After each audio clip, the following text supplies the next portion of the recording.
So do we have our respective clerks here to take attendance? Okay. On the House side, would you begin, please?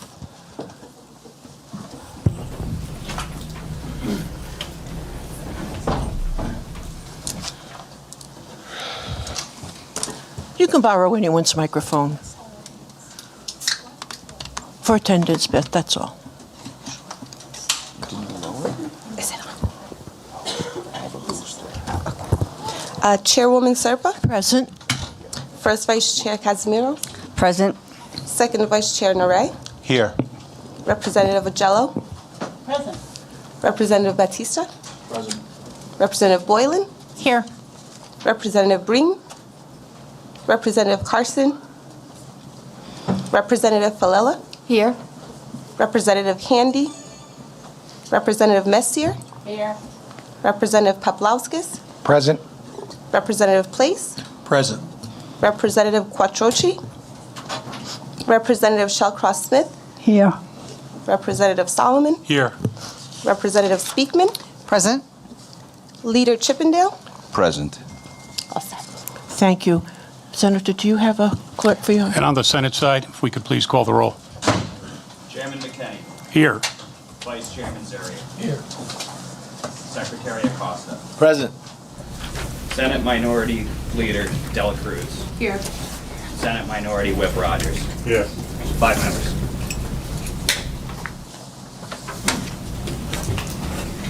That's it.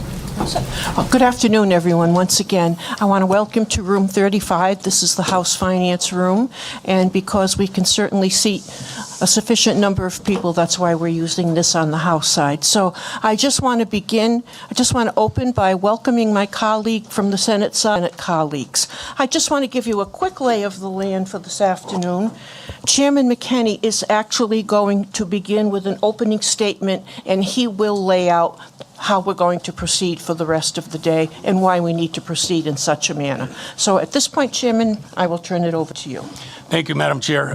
We're here today, obviously, for an oversight hearing held jointly by the House and Senate Oversight Committees.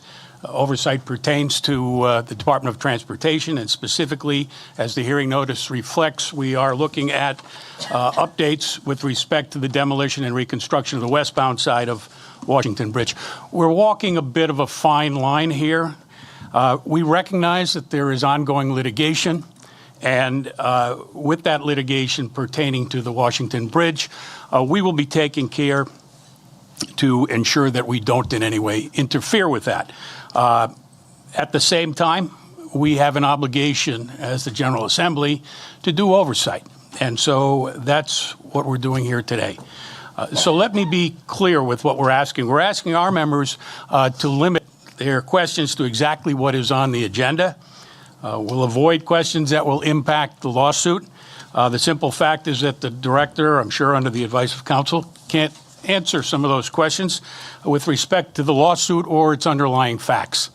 As much as we all might like to discuss some of the issues pertaining to causation and that accountability aspect, the lawsuit essentially precludes us from doing that, and questions of that nature would trigger issues with respect to privilege, confidentiality, et cetera. So rather than seeing time wasted on questions of that nature, we are again asking that inquiry be limited to where we stand, where we'll be moving forward. There are still plenty of questions that we will have to ask. Our focus is really on timelines, costs, and funding. Funding in particular, given the situation in Washington, is a concern. And we also will be asking about some of the communication that's been done, especially to the public.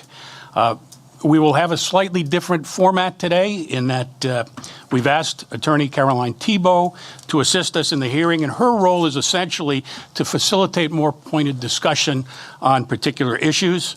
I thank my co-chair, Representative Patricia Serpa, for providing opening remarks. We've asked Director Alviti to give an opening statement, but we've also asked that he limit it to 5 minutes so that we can get right to the questions that we feel are important. And to start off, we will ask Attorney Thibault to... Actually, I'm going to make a statement first, and then I'm going to go to her. If Okay. you're done. Okay? Then we will have Rep. Serpa. I will note all members of the joint committees will have an opportunity to ask questions. We'll alternate a rep and then a senator for that purpose, and I expect that I will recognize legislators that have been impacted perhaps the greatest by the bridge situation, but all members will have an opportunity to inquire. So I thank you, and I turn it over to my co-chair. Thank you very much. And Director Alviti, again, welcome and thank you for coming. But despite the fact that we certainly can't go backwards and rehash any old bad news, my biggest concern is that Rhode Islanders have lost their faith in the Department of Transportation, and that hasn't been fixed yet, and I don't know how we're going to fix that. It's been over a year since the bridge was closed. We still don't have a contractor. The first effort at an RFP received no bids. The first effort at a public forum failed. Then there was widespread concern when a chunk of the bridge fell and apparently sunk a barge. But, simply communicating that event in advance would likely not have made the big splash, no pun intended, that it did. And it probably wouldn't have been newsworthy, but I think it's just another element that added to the mistrust and, frankly, the competence of DOT, when communication is really such an easy thing to accomplish. So tonight I'm hoping to hear some details of how the department is moving forward and improving, frankly. And I think I said in the last hearing, many of us, under the best of circumstances, myself included, don't like bridges in the first place. And I find that I personally have gone out of my way to avoid them, even if it means a few extra miles. I just won't use them. So I hope that your department can ultimately restore the trust of all of us and for all of the folks out there, frankly, who have been so impacted by this. So I think Chairman McKinney also started to remark that we're going to give Carolyn Thibault an opportunity to make some remarks and ask some foundational questions after you do your 5-minute opening, Director Alviti. You'll go first, then Caroline, and then we'll proceed with members' questions. And as Senator McKinney remarked, we'll go House, Senate, House, Senate. And like Senator McKinney, I'm going to give my colleagues from the East Bay a little leeway, because you've been most adversely affected. And I think we'll get this done in a timely fashion. So, Director Alviti, the floor is yours. Welcome, and please proceed. As part of my opening remarks, I have Joe Almond from the governor's staff with me, and he has a very brief statement that precedes mine, if you don't mind. That's fine. Thank you, Madam Chair. I wanted to emphasize the role that the governor's office has taken with Director Alviti since the last oversight hearing. So it was less than a year ago that the governor obviously was notified of the westbound bridge posing a risk to public safety, that it could not be repaired, that replacement was necessary. And since then, many steps have been taken to address this. We've worked in conjunction with Director Alviti and his staff at DOT. We've conducted weekly meetings inclusive of the Rhode Island State Police, the Commerce Office, the Office of Budget and Management, Constituent Affairs, and Communications. We've also coordinated with Mayors Smiley and De Silva to evaluate economic impacts, establish small business grants, address traffic congestion, school transportation, and public safety. We held weekly meetings with the independent engineering team of McNary, Bergeron, and Johansson who report directly to the governor, review all proposals that were submitted regarding the bridge. The governor initiated litigation, as you spoke of, to identify all responsible parties and seek monetary compensation for damages the state will incur. That litigation is now being managed by the Attorney General. Weekly meetings were then held by Director Alviti in the governor's office with the East Bay legislators to respond to questions impacting their constituents. These meetings continue to be scheduled upon request. DOT has continued to submit monthly reports to the General Assembly specific to their activity with the bridge. And in that time period, the past 11 months, we've secured grant funding of $2.6 million for the impacted businesses in the cities of Providence and East Providence. DOT does a continuous collection of travel time, accident reports, congestion data, using that traffic using the temporary bridge configuration and all the connecting in roads coming out of the East Bay and the Providence side. Demolition of the superstructure is now 80% complete. The request for qualifications is completed, and the request for proposal process to construct the new bridge is underway with 2 of the top bridge construction firms in the nation. Financing plan has been secured to ensure the necessary resources are in place to proceed, and I'll turn this back over to the director. Thank you. Thank you, Mr. Ullman. Thank you, Madam Chairwoman. I'm going to keep my opening remarks brief. I'm going to take you quickly from the last time we were here, which I think is a year and a day ago from today, to now, to try and do precisely what you are hopeful of. That is, number one, to get you comfortable enough to reuse the bridges in the state of Rhode Island, of which 290 we've fixed during the last 10 years, 290 bridges we've fixed. So I hope that will help make you a little more comfortable in going over them as you travel. But more importantly, to restore the trust. We spent the last 10 years at DOT building a wonderful trust between us, the legislature, and the people of the state of Rhode Island.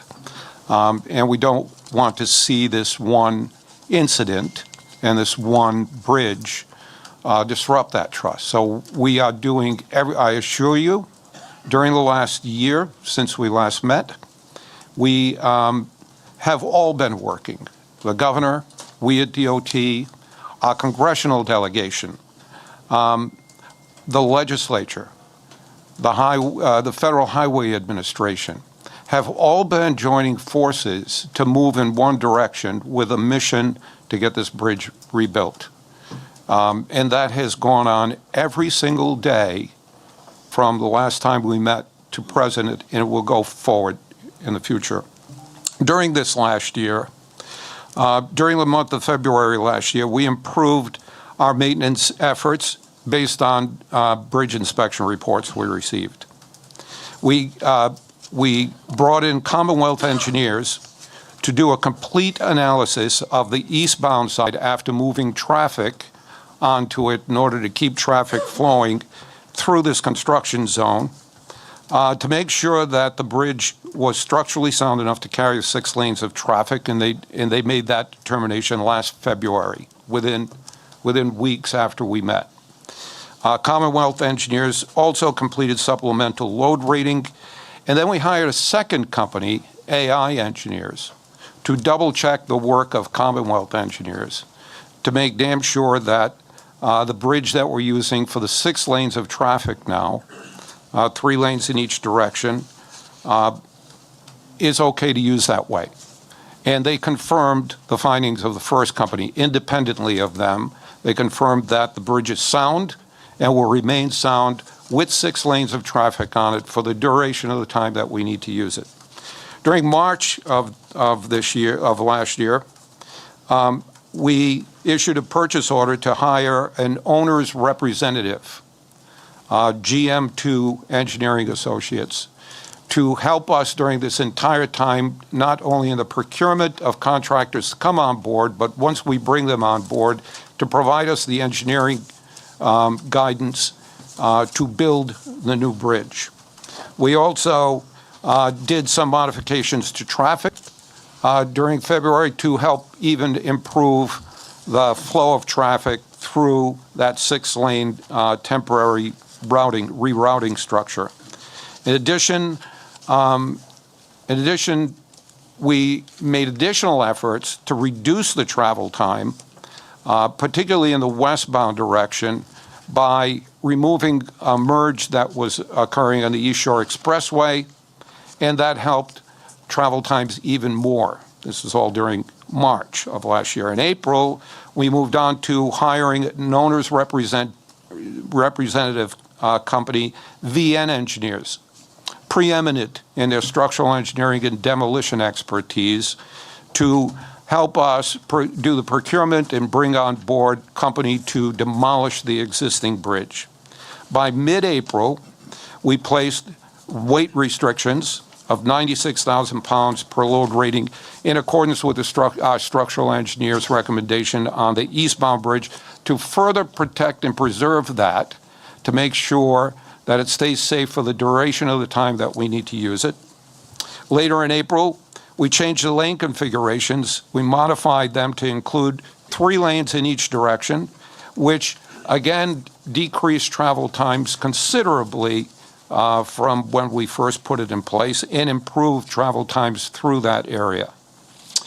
Later in April, we actually advertised the bid for demolition of the westbound bridge on April 26th. And later in April, we issued the first RFP that you referred to for engineering service to design and build the new bridge. 3 lanes were installed in each way last thing in April and we restriped them in a permanent way so that traffic could move even better through that area. So we continued to make improvements to improve traffic flow. During May, our Bridge Division developed a new criteria for complex bridge structures. We don't have any in our inventory that's exactly like the Washington Bridge, but there are some more complex bridge structures, and we created a new designation for them that will be inspected more frequently and in a more detailed way than any of other normal bridges that we have in our inventory. In May also, we submitted our first grant application for 2 grants totaling $221 million to the Federal Highway Administration and U.S. DOT for the reconstruction of the Washington Bridge. Throughout May, our maintenance group continued to do additional maintenance to the eastbound bridge that we were using for our temporary traffic to make sure that it stays safe through the entire duration and is maintained properly. And we began the installation of a weight in motion, which are sensors that we're having put so that we can monitor the health and any sensitivity to structural loads that are placed on it for the duration of the time that we need to use the westbound bridge. This is a safety precaution we're taking, not necessary, but it's one that adds to the safety of people traveling over that bridge to help give them a better confidence of moving over that bridge, knowing that we have engineering companies watching it with instrumentation on it to watch it on a minute-by-minute basis. In June, we received approval from the General Assembly, thank you very much, for $334 million more in funding for the new bridge through Garvey Bond Authority that you provided to us. Our Bridge Division later that month began implementing the new complex bridge inspection procedures on all of our complex bridges. Additional maintenance and inspection also took place during that month. We also hired an on-call company to manage the work zone for the duration of the contract, keeping it clean, free of debris, and making sure that movement of traffic was key. In July of last year, we actually started the demolition. The demolition began in July, and on July 19th, we issued a request for information. We began the new process of bringing contractor on board to build the new bridge. The procurement process started in July, and when we issued requests for information for any companies that were interested. That request for information drew 11 responses. 11 companies were interested in responding to that request for information. And during the first few weeks in August till late August, we reviewed those responses and used that information to craft the new RFP that was more in tune with the commercial kinds of conditions that these companies were favorable toward. In August, on August 16th, the state of Rhode Island issued a lawsuit.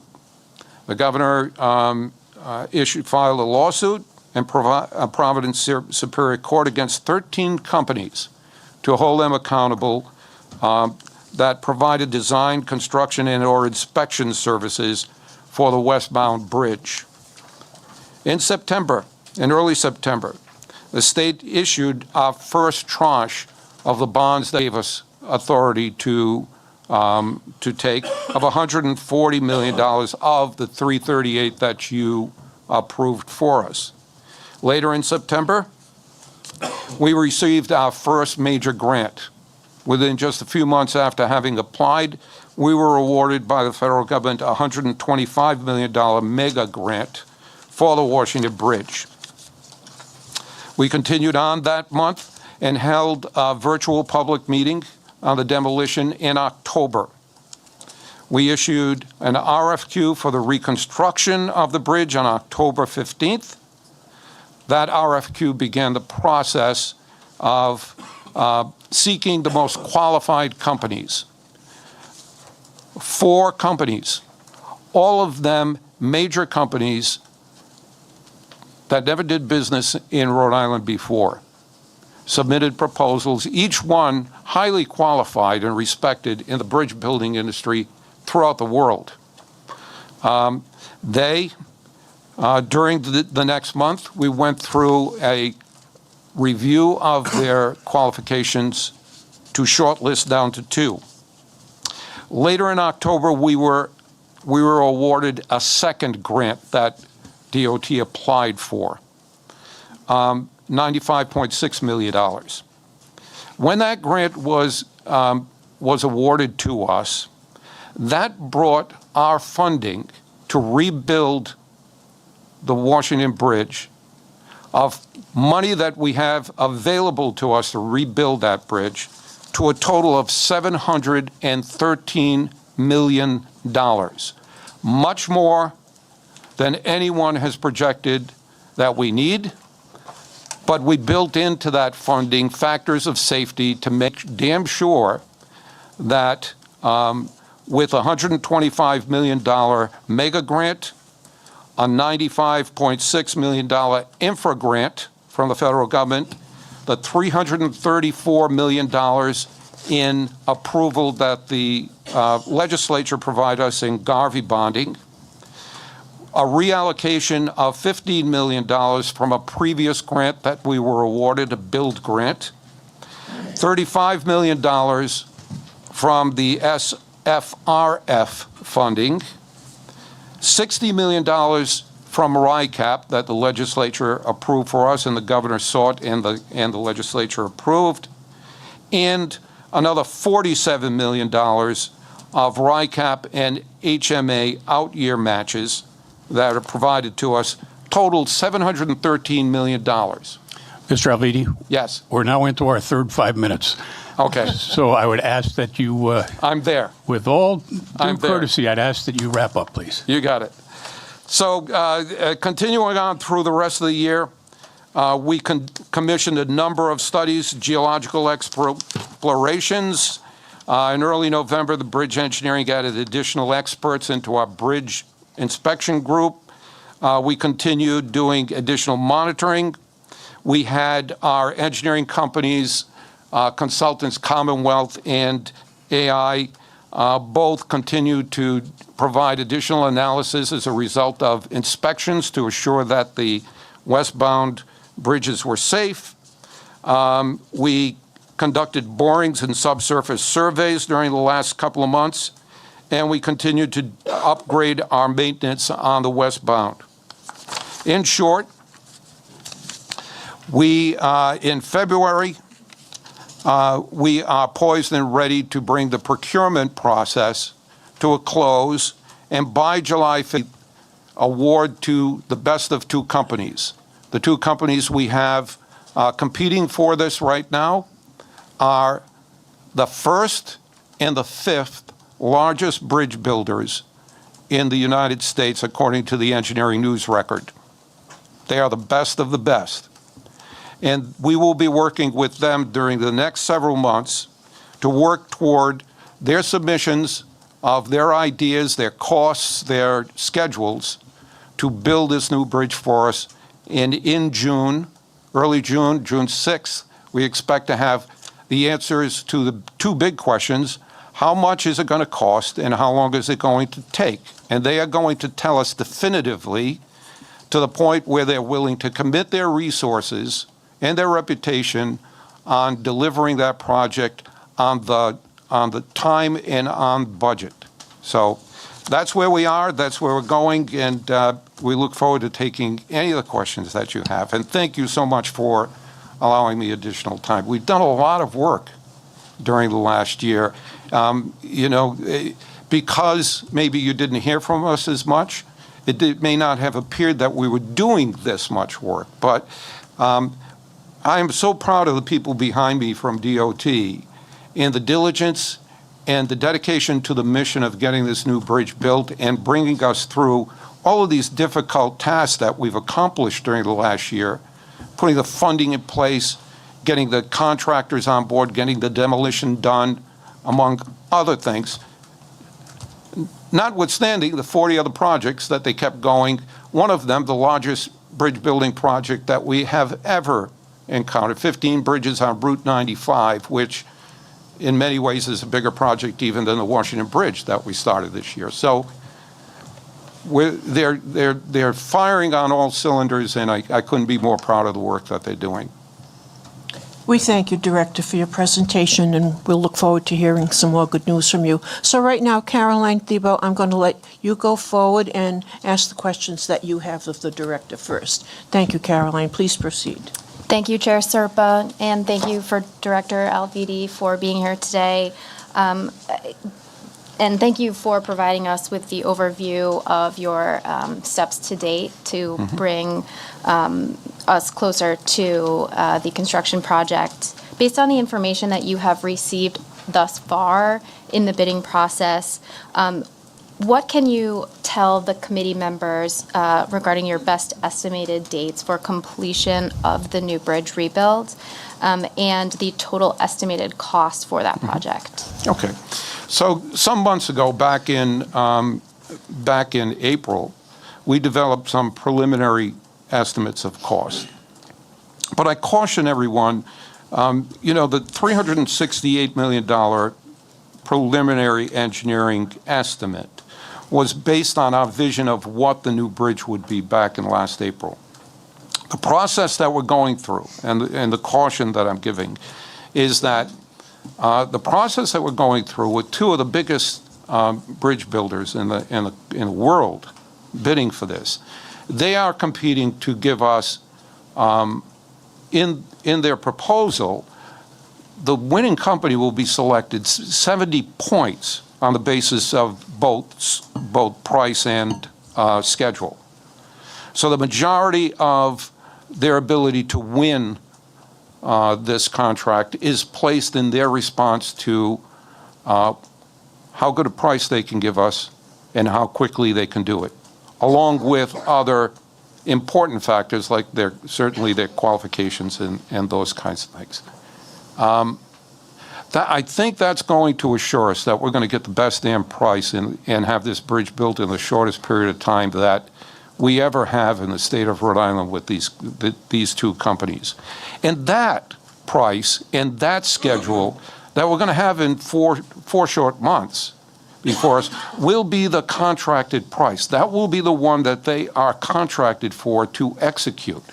And that will become the cost. We have enough funding in place. We're confident we have enough funding in place to cover those costs. And I assure you they are competing very heavily to find ways of getting it built as quickly as they can. Thank you, Director. You also mentioned. Thank you, Director. You also mentioned in your opening statement the current timeline for the bidding process. Can you share with the committee your level of confidence in these estimated dates and provide a description of what it is that you are doing to ensure as best as possible that these timelines will be followed? So I'm personally participating in it, along with Lauren Doyle to my right and some of the staff behind me. We have We have gone through these procurements before, design-build type procurements, and my staff and the supporting engineering expertise that we have in our project representatives will get us from now through the submission of alternative design concepts that we already started hearing yesterday from these companies on. We will be reviewing those. The companies will then be submitting their technical proposal by May 18th. They'll be submitting, they'll be doing their technical proposal presentations in person between May 19th and the 23rd, and they'll submit their price proposal on May 30th. On June 6th, just 7 days after that, we will make the award to the winning company based on the best value, a combination of their price, their schedule, and their technical proposals. All of the point scoring system is spelled out in the RFP. It's a public document on the Department of Administration's website. Anybody could look at it. It outlines exactly how many points these companies will get for providing the best proposal in each of the categories. By June 6th, we're going to have a company selected. We're already more than halfway through that procurement process, and we are right on time to be able to deliver this on June 6th. Thank you. Switching gears to the federal funding piece.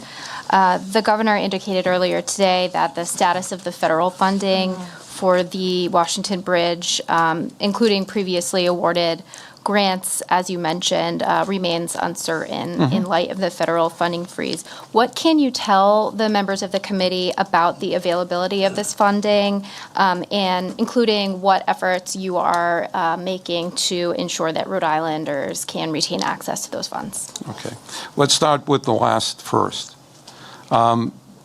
There are efforts that are in place all the way from Washington down to our office at DOT. Certainly, the congressional delegation has always done a wonderful job at keeping the pressure on the higher levels of the government and the administrations to make sure that the promises that were made to us in the awarding of the grants are held committed to. That's going on as we speak. Likewise, the governor is providing leadership to be able to keep the pressure on the higher levels of administration in Washington to make sure that their commitment to us and their promise to us in the award is fulfilled by them. Meanwhile, we at DOT work in wonderful partnership with the Federal Highway Administration. We have garnered nearly $1 billion of competitive grants, and we've executed those grants and the projects associated with them so successfully that our relationship with the Federal Highway Administration, which is the main conduit of those funds, those grants that were promised to us, they helped us get them, and they're the people that we at DOT on an agency-to-agency basis work with them on. We're working very closely with them. Once the executive order that paused the FHWA's ability to actually make those funds for those two grants available to us went into effect, we lobbied strongly with the Federal Highway Administration that our particular projects did not fall into categories that pause was intended to. There have been at least 3 or 4 different clarifications from the White House on that executive order, clarifying, yes, it was not intended to impact projects other than projects having to do with certain policies, Green New Deal policies, DEI policies. Well, neither of these bridge projects are.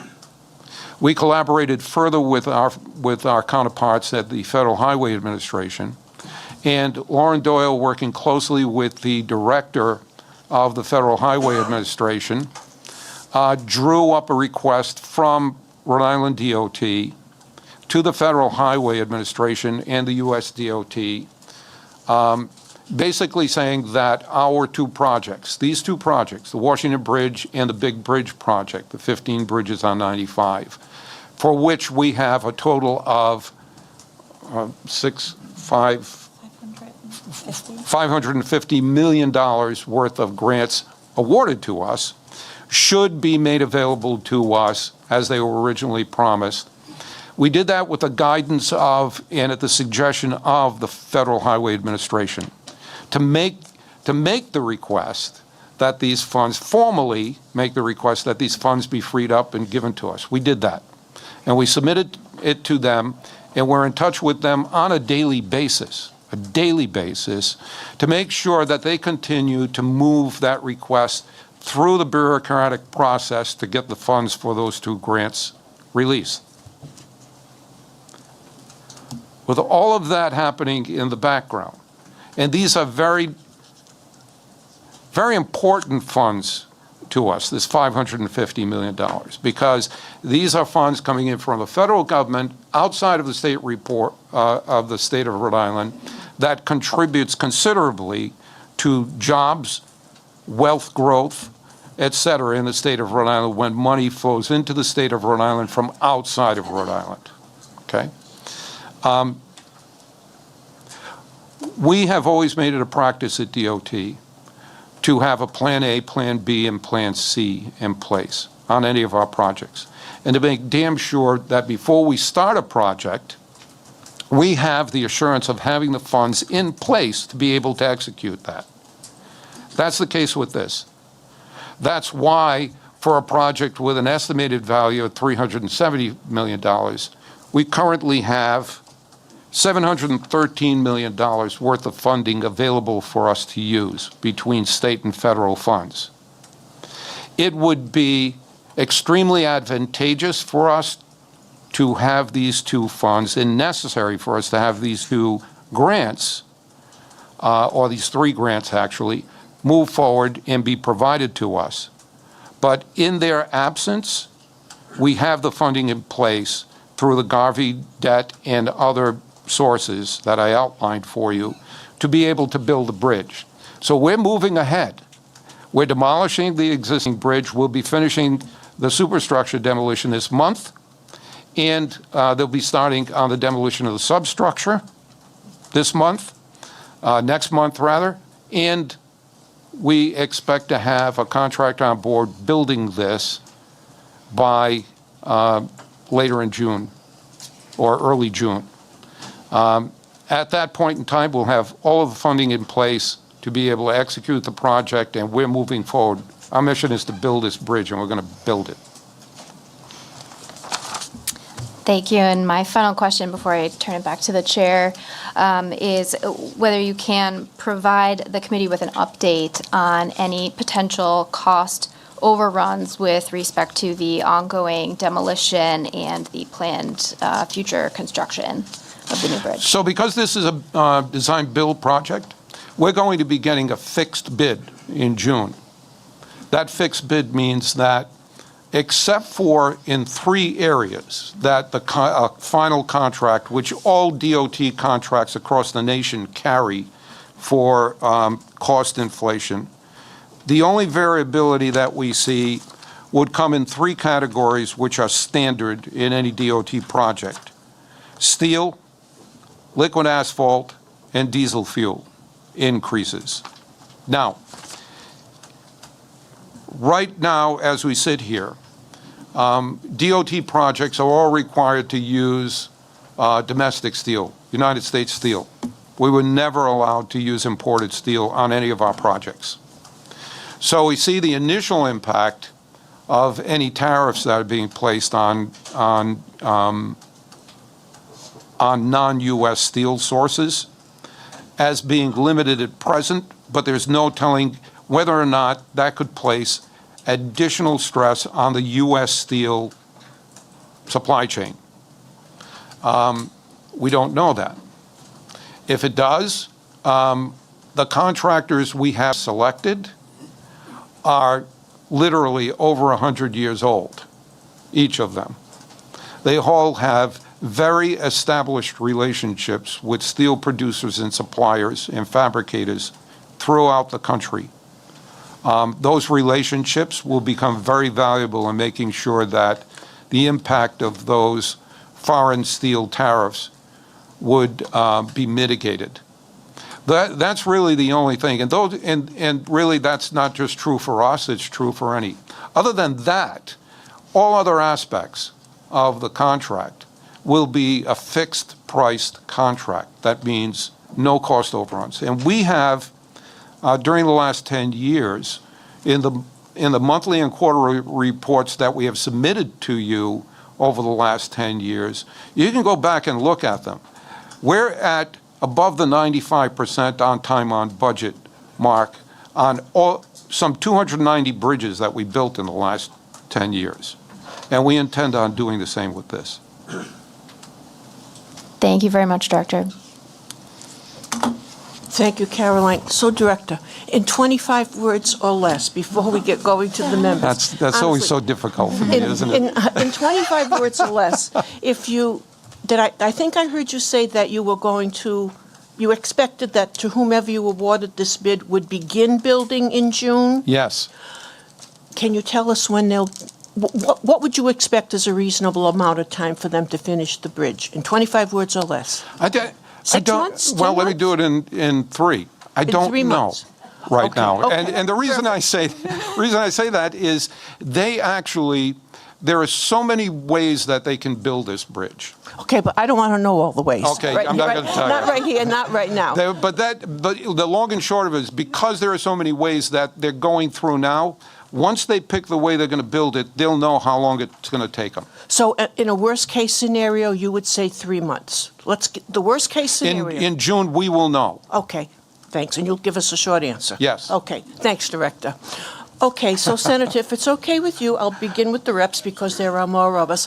I think I'll begin with Representative Speakman because she's from the East Bay. And then Senator McKinney will go to someone, and then I'm going to go to my East Bay and back and forth. Okay, Representative Speakman, please proceed. Thank you, Chairs. Thank you, Director and staff, for your presentations.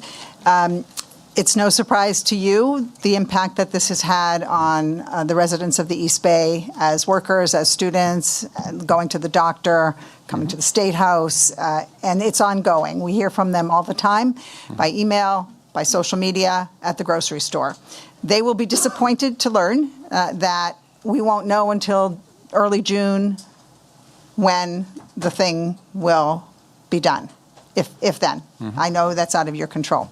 I have a large number of questions. I will ask just one, but this is about the electronic sensor system, the monitoring system. You spoke when you met with us at our frequent Friday morning meetings at the beginning of this situation. You mentioned that there would be an electric sensor system installed, and you talked about it again this afternoon. I have followed your weekly progress reports, and weekly it shows up that the bridge will be closed at night to lay cables or to install boxes. So the system is still not fully installed and it's still not turned on. Is that correct? No. There are two parts of it.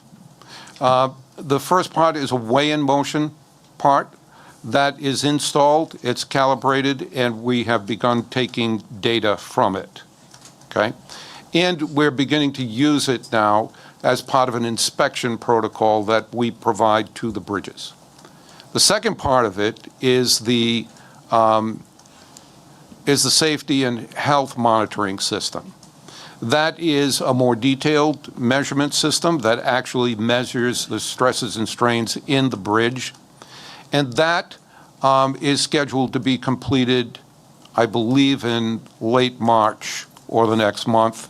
And that is pretty much within the time that we expected it to be completed. Okay, may I follow up just quickly? And we have moved in our the East Bay residents have moved in their processing of this situation from sort of anger and confusion to resignation about the traffic. And now we hear a lot more about concerns of the stress on the bridge because we spend so much time on it. Some of us go back and forth on that bridge multiple times. So these systems then are, one system's already in place, one system will be up and operational in March. Right. They are part of a regular inspection system about the stress on the bridge. Right. Will that data be available in a way that those of us who use the bridge can understand it, lay people can understand it? Yes to the first part. We're going to try and make it understandable. Some of it is rather technical. I mean, it's difficult sometimes to take engineering technology and convey it in a way that makes sense to most people, but we're certainly going to try to do that. We'll try to do that, Rep, and we'll condense it to the point where, look, the bottom line is people want to know that that bridge is safe. Yes. Okay. We've had 2 different companies independently make their analysis, at least twice each.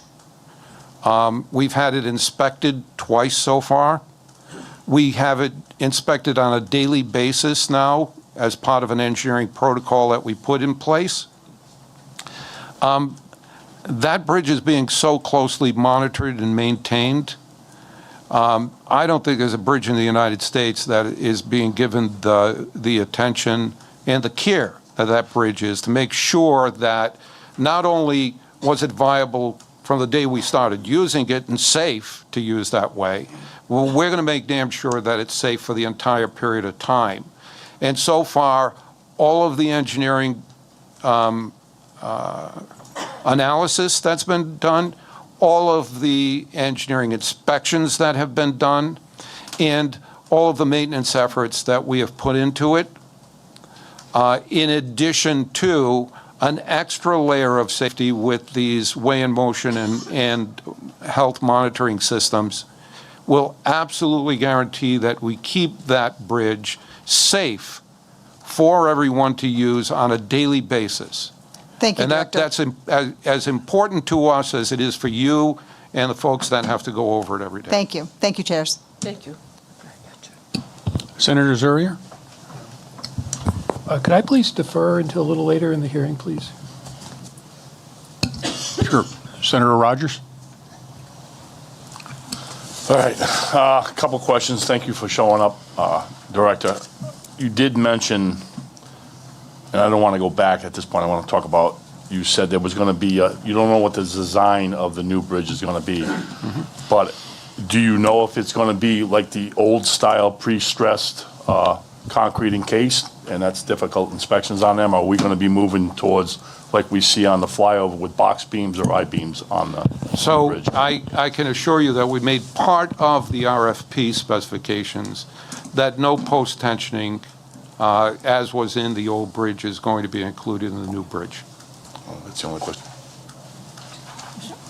Representative Agello? Thank you, Chairman Serpa. I also would like to defer a bit. Okay. Please come back to me then. Okay. Representative Boylan? Thank you, Chair. I have a 3-part question that has to do the same topic of trucks on the bridge. So if I may, I know in your introductory comments you mentioned the 96,000 pound restriction for trucks. I would like to know your thoughts on how that compares with what I show are the federal DOT regulations, which I see showing an 80,000 pound limit on gross vehicle weight. So that's the first part. Let me ask all, if you don't mind, they're all related. Okay. Second, I drive across the bridge all the time. I know that when the 3-lane configuration rolled out, the right lane is slightly wider to accommodate trucks, and trucks and buses are supposed to be in the right lane. However, I almost always see other trucks not in the right lane, and I my husband's like, would you just stop about the right lane already? Because I'm always, saying, oh my God, like, do I need to worry when trucks are not in the right lane and buses that are very heavy and very big, and they could be multiple stacked up side by side? Is that affect bridge integrity? Should I be worried or not? And then third is the enforcement of the weight limits and the being in the right lane. Clearly, like, they're not in the right lane. So how would you propose that be enforced? Is the signage adequate? What are you doing about that? And again, should I be worried? Okay.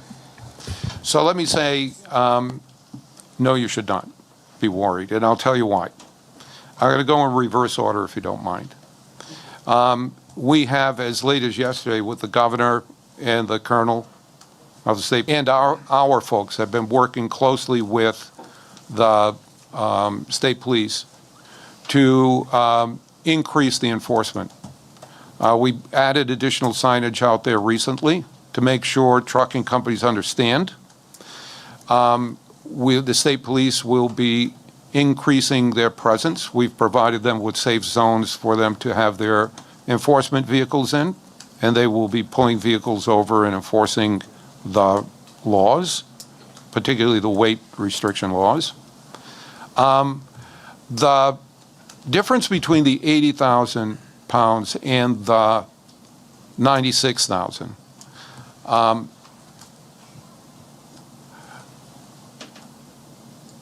our engineering consultants determined that all of our bridges, every one of the bridges in the state, has a weight limit of 80,000, including that one.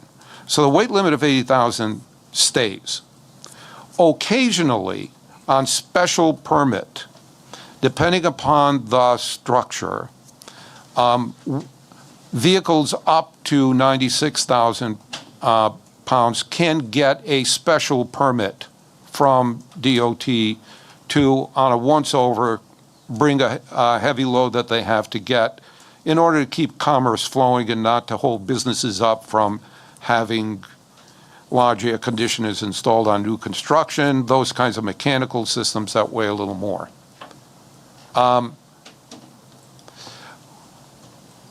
monitoring of the bridge, particularly now that we have weigh in motion data that we're going to begin looking at, we have a protocol set up where if we see a number of trucks over a certain weight, we'll know precisely what lane and where they were on the bridge. Our engineers will be able to go out there and actually take measurements and monitor critical components of the bridge that we're watching on a minute-by-minute basis, so that even if there's the slightest movement in, we're going to know precisely when it happens or if it happens. There are trucks going over it that, of course, are breaking the law, just like people break the speed limit, right? But we have not seen that rise to the level of concern to any of our structural engineers or the engineering consultants that we have. So that while we set weight limits, they are set extremely conservatively under what the bridge is actually capable of bearing. And everything that we've seen so far and everything that our structural engineering consultants are seeing say we're within the nominal limits of that, in the safe limits of operation for that bridge. So there's no concern at present over those bridges, over those vehicles going over the bridge. The right lane is wider in order to, from a lane width and traffic movement standpoint, make it easier for smaller vehicles to move across the bridge unimpeded by larger, wider vehicles. There are vehicles that move into the other lanes. They are not in any way affecting the structural safety of that bridge by doing that. It's more of a driving safety issue for us. And it makes me nervous as much as it makes you nervous, so tell your husband to bug off. You're allowed to get nervous if you want to about that, and those trucks should not be in those other lanes. From from a safety standpoint, not from a structural safety standpoint, but from a driving safety standpoint. Okay?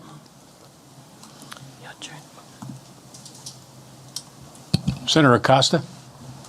Thank you, Chairman. Thank you, Director, for your presentation. Two quick questions. The first is, could you articulate if there is, for the bridge that's currently being demolished and the one that's currently operational, is there a distinction between the maintenance schedule and procedures for the bridge and the inspections schedule and procedures for the bridge? My lay read of this is that a lot of the maintenance is a function of what is found in an inspection.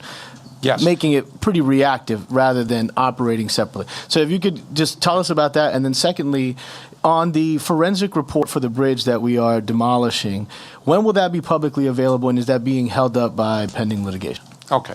So the answer to the first question is both. We are doing both proactive kind of monitoring and inspections on those bridges that are not necessarily required, for example, under Federal Highway Administration, but that we're putting in place as an extra layer of surveillance over and above what we normally do. That is proactive. In addition to that, our maintenance staff is doing both proactive and reactive kinds of maintenance. There is a regular maintenance schedule that we have identified for this bridge. We've had our consultants look at it in greater detail so that we have a more finite, a proactive kind of maintenance taking place independent of what the report findings are. Things that we know are coming up, joint replacement, crack sealing, those kinds of things that we know we need to do on a regular basis. That's being done and that's in place. But in addition to that, we're taking extra notice of any of the defects that come up in the inspection reports, and we have a much faster time between the time those reports are delivered and the time that those deficiencies are attended to now by scheduling out in our overall maintenance schedule additional resources that we're putting on, reacting to anything that we find in the reports. So both kinds of inspections and both kinds of maintenance to be done, both proactive and reactive. With regard to the, I like nothing more than to be here to be able to report out to you exactly what the times and the dates and the details of the litigation is. But I have been, as early as 2 days ago, met with the Attorney General's staff, with our state's outside legal team, and they have advised me not to discuss matters on the details of the lawsuit. That's fine. Thank you, Director. Could you provide that new maintenance schedule that you alluded to? Absolutely. Thank you. Yes. Thank you, Chairman. Okay, all right. Now I'm going to go to First Vice Chair, Representative Casimiro, please. Thank you, Chairwoman. I have, thank you, Director, for being here today. We appreciate you putting in this effort. My question, I have 3 questions, and they're around staffing issues. Yep. If you want, I can give you all 3, or if you want, we can just each one individually. But my first question is, who at DOT is managing the RFP process for the new span, and what are their qualifications? So I am personally managing it, and I submitted to you my CV for your review. In short, during the last 10 years, I've been in responsible charge for building of 290 bridges and about $4.7 billion worth of construction, and have taken part in many of the RFP processes. I've taken a personal interest in this one, as I think you can understand. Mm-hmm. Lauren Doyle, my Chief Operating Officer next to me, is at my side through every one of them, and some of the staff behind me, project managers, are part of that procurement. We have the top level of DOT officials attending to the procurement. We have our partners at the FHWA sitting in with us to constantly monitor and provide guidance to us. And we have 2 engineering consulting companies that are providing guidance through the process as they will through the construction process. Thank you. Our next question, who at DOT is managing the contract for the demolition of the westbound bridge, and what are their qualifications? Yep, so that will be Anthony Pompey. Anthony is a registered professional engineer who has been with DOT for some time. He has built literally dozens of those bridges. He's been the project manager for dozens of those bridges, some of the biggest ones, not the least of which that is just finishing up on Route 95, the viaduct project adjacent to the state offices building. That was his project, and he did an absolutely superb job on that, and I expect that he will do the same superb job on the Washington Bridge. Great. And my final question, who will be the project manager for DOT for the new construction, and what are their qualifications? Oh, that's Anthony Pompey. Anthony? Yep. He's going to be busy. He is the guy. Thank you. Thank you. Thank you, Rep. Senator LaMountain. I'll defer at this time, thank you. Senator De La Cruz.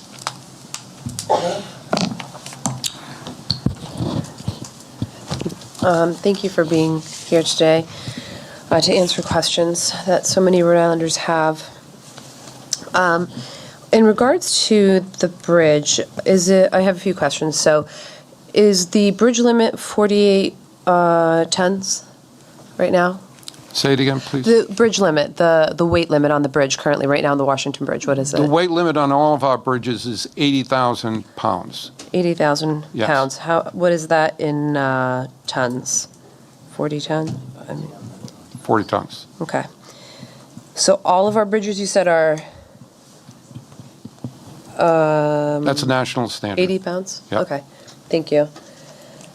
I don't know that because I don't build bridges. There are some of our bridges that are posted lower than that, Okay. depending upon their structural capability.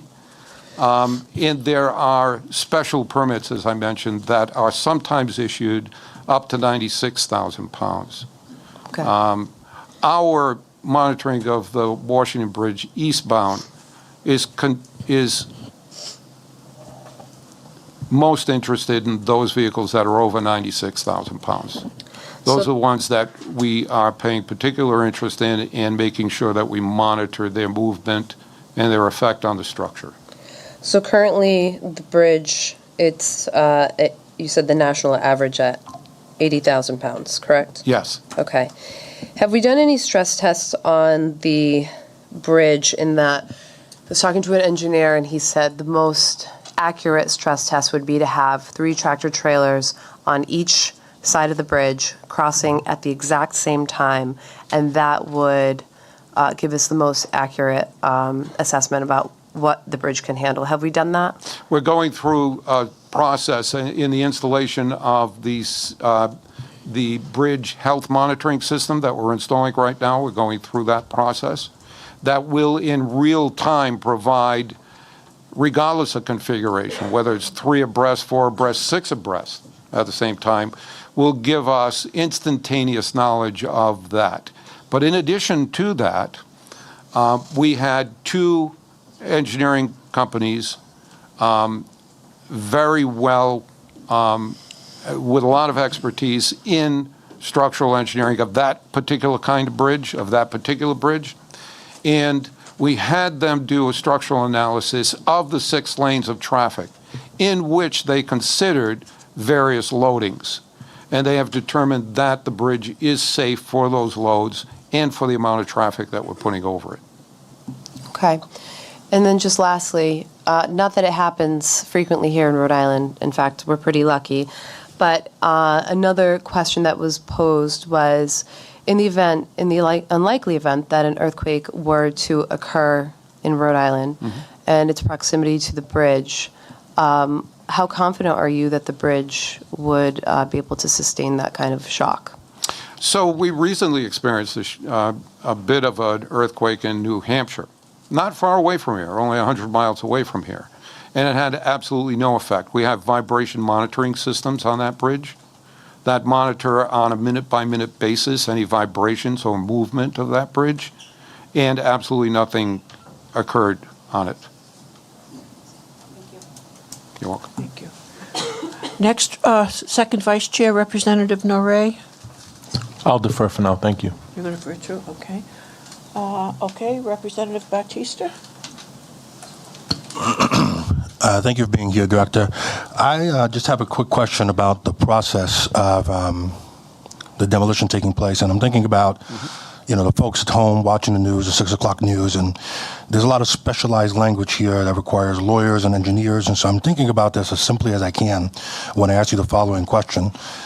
In September, there was a report that the demolition of the bridge had to be paused in order to ensure that evidence was preserved for litigation. There's a number of perspectives on that, whether that was planned, whether that was appropriate, whether that was oversight. But in December, 3 months later, there was another report that printed that the cost of that pause was about $700,000, or about $25,000 a day. So as bad as this problem is overall, I feel when I speak to constituents and talk about this issue, people are asking themselves, what are we doing? What are we thinking? How are we approaching this? Or who's ultimately looking at this and making sure that basic steps like this one are not being forgotten and costing us additional hundreds of thousands, maybe even millions of dollars. And so can you please speak to that? And also, obviously, you are ultimately the person who's accountable as the director, but you have a team of dozens of people. And so what steps are you taking to make sure that your team is accountable when you encounter oversights like this one? Okay. So with regard to that pause, if you remember in my accounting of the steps that we've taken, I believe that, and correct me if I'm wrong, I believe that we began the construction, awarded the construction demolition contract before the governor put in place the law firms. So the timeline of the structure demolition is happening independently of anything having to do with the litigation. When we awarded the demolition contract, the lawsuit wasn't even, I don't even think the attorneys for the lawsuit were on board yet. So we had set a schedule and a process, and the contractor was performing that. I've got a team of project managers just dedicated to the demolition project. In addition, the contractor is required to have a demolition expert engineer designing the plans and the scheduling of every component as it's being dismantled. They are following that precisely. The pause was put in place as a result of our progress on that demolition, our DOT's progress and the contractor's progress, staying on time and moving in an orderly fashion. When the lawsuit was initiated, they asked for a pause in that for the ability to look at and collect any information from the scene that they saw fit. It took them, I think, 3 weeks. What was the length of the pause? It was about 4 weeks. 4 weeks. It took them 4 weeks to make those determinations.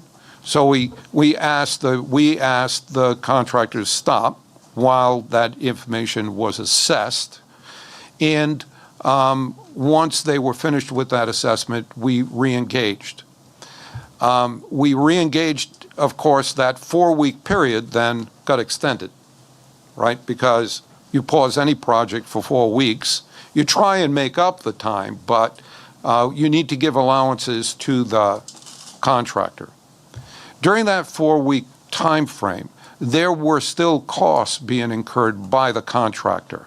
For example, heavy equipment and cranes that are rented for a demolition project, you can imagine, cost quite a bit of money on a daily basis.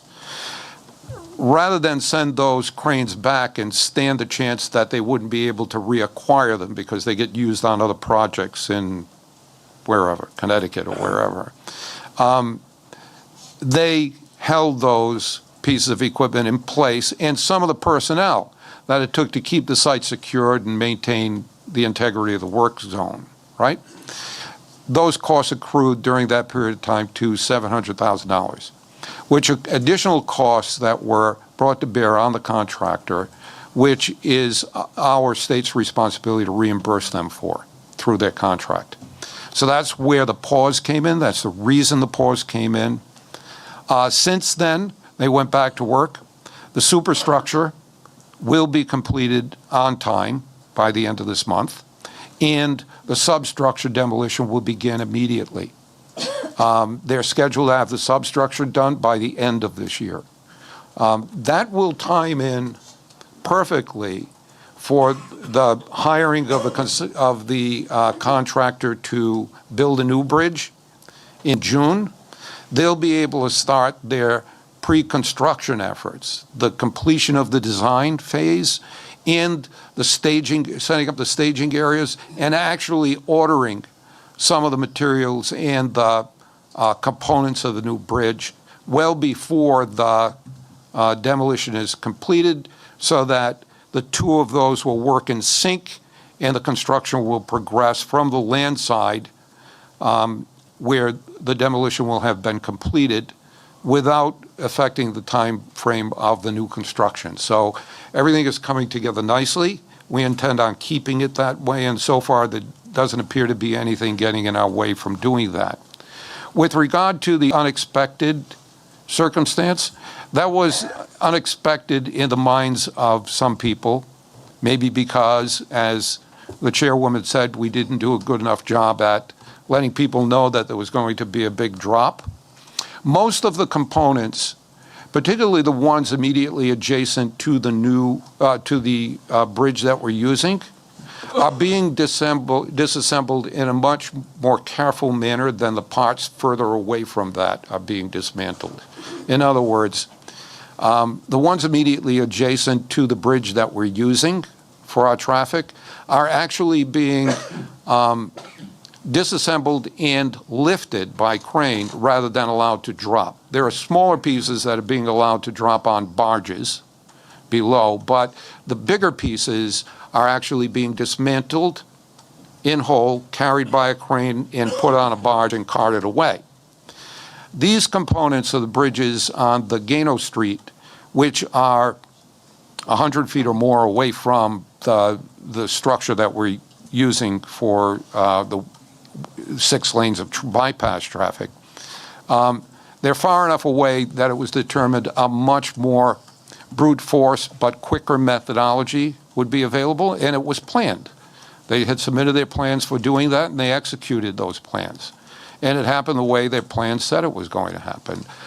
It came as a surprise, I think, to some people, because maybe we didn't do a good enough job at letting people know there was going to be a big drop.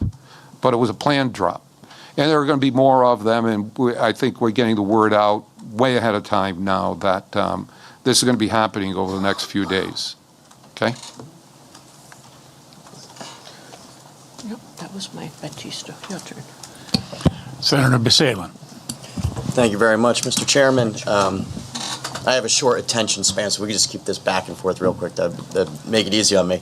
Could you just restate the amount of bridge projects that have been done over the last couple of years and the total dollar amount? I think you had said it a few minutes ago in a previous. In the last 10 years, we've reconstructed 290 bridges, of which, if we didn't, we would have dozens of bridges closed, like the Washington bridges right now.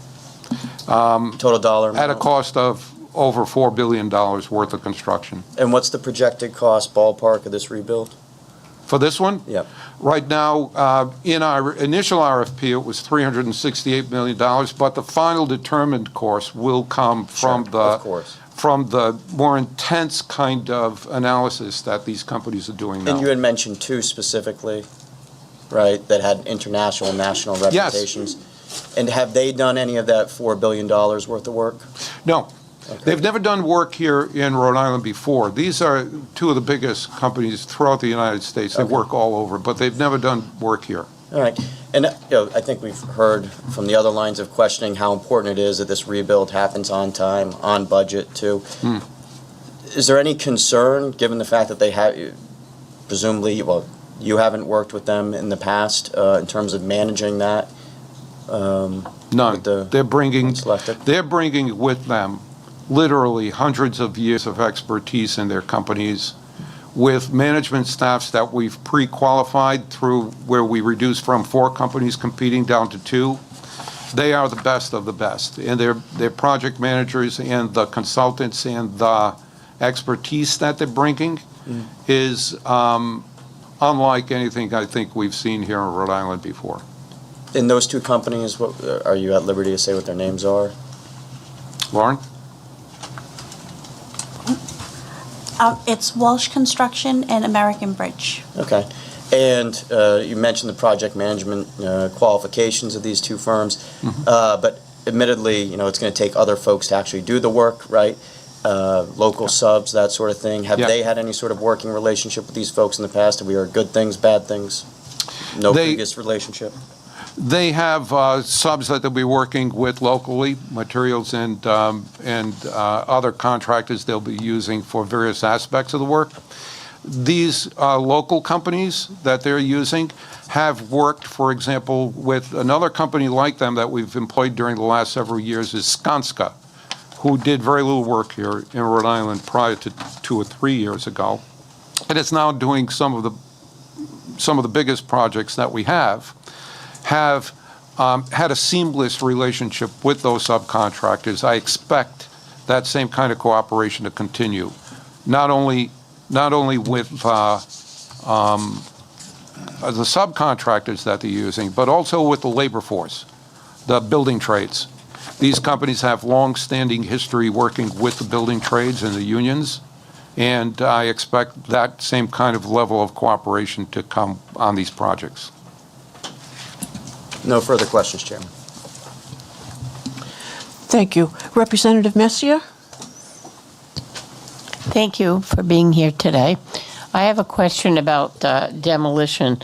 Will and how will the public be notified when a significant event during the demolition may cause concern, such as excess noise, disruption to traffic, dust, any hazardous materials in the air? How will they be known? I'll take them in reverse order. The air and vibration monitoring has been in place throughout, and we have been working with the local neighborhoods to make sure that they stay informed on a one-to-one basis with them. Our folks engage with them sometimes on a daily basis to make them aware of the work, how it's proceeding, and whether or not any vibrations are going to take place. In addition to that, on a wider scale, a statewide scale, for example, just in the last few days, coming up to the next large part of the structure that is going to be demolished in a controlled way onto barges in the same way that last one was.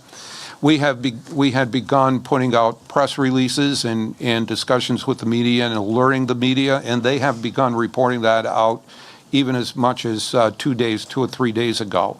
And that work will be done tomorrow. And we're going to continue that kind of proactive kind of media support. So are they going door to door in these neighborhoods? Are they sending leaflets? No, the neighborhoods are pretty much tuned in. We have project staff that engages with them by telephone or email on a regular basis. Okay, thank you. You're welcome. Senator Zurier? Thank you, Chair. I'd like to pick up on a comment by Chair Serpa about public trust in RIDOT, communication and transparency in a slightly adjacent area, which is in the bidding and procurement practices. And I'd like to ask you if you're familiar with a provision in RIDOT contracts about vendor affidavits. Well, please give me more information than just that. Okay. I've got some exhibits. I've got a copy for you and a copy for the clerk. If I could hand them to a clerk, please.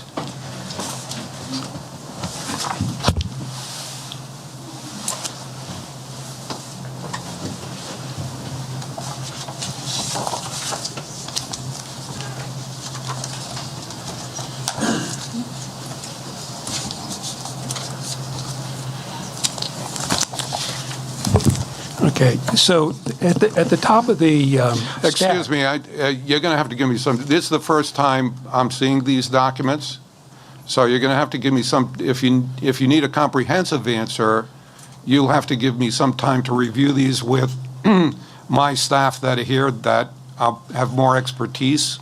Well, let's see what you know. All right, let's try it, and if I don't know something, then we'll have to get the answer to you, if you don't mind. Are you aware of a requirement in RIDOT contracts that vendors report to the Board of Elections certain political campaign contributions?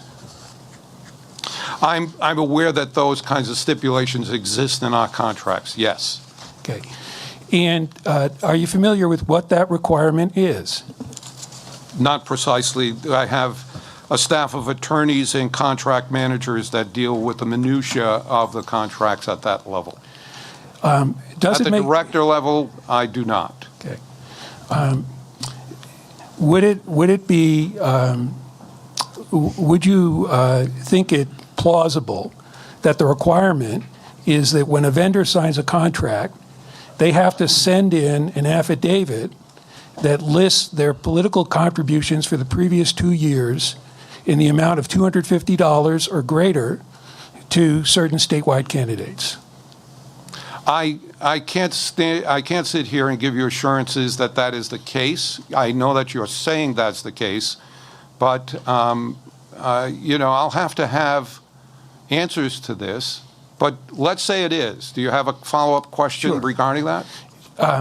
On the subject of transparency, communication, and trust in the procurement process. Yes. Do you have an understanding as to why we in the General Assembly have created that requirement? Well, sure, of course, so that there's no, I assume those kinds of provisions are there in any procurement process in the state.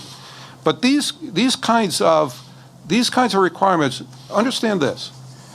We put out contracts at DOT and procurements. The actual procurement process is handled by a separate department from us. The Department of Administration Purchases actually conducts the procurement process. We simply are the agency requesting that procurement process to go in place. So with regard to the specific details of these kinds of provisions that are required as part of the procurement process, then these questions should be being asked of the Department of Administration Purchasing Division that has control and authority over administering these kinds of provisions. Follow what I'm saying? Partially. Well, that's about all that I can say about it, because we don't have authority over those provisions, nor do we have oversight on their procedures. Do you have anything to add to this? No, not without seeing that. Yeah. Okay. Are you aware that that requirement is contained in every single RIDOT contract for the amount for bids for projects in the amount of $5,000 or greater? I would imagine that they're in any of the state contracts that the Department of Administration administers. So this line of questioning to us is probably where you're probably asking the questions of the wrong people. We are not the administrators of the procurement process, nor do we determine whether or not the procurement process has been conducted and all of the information provided.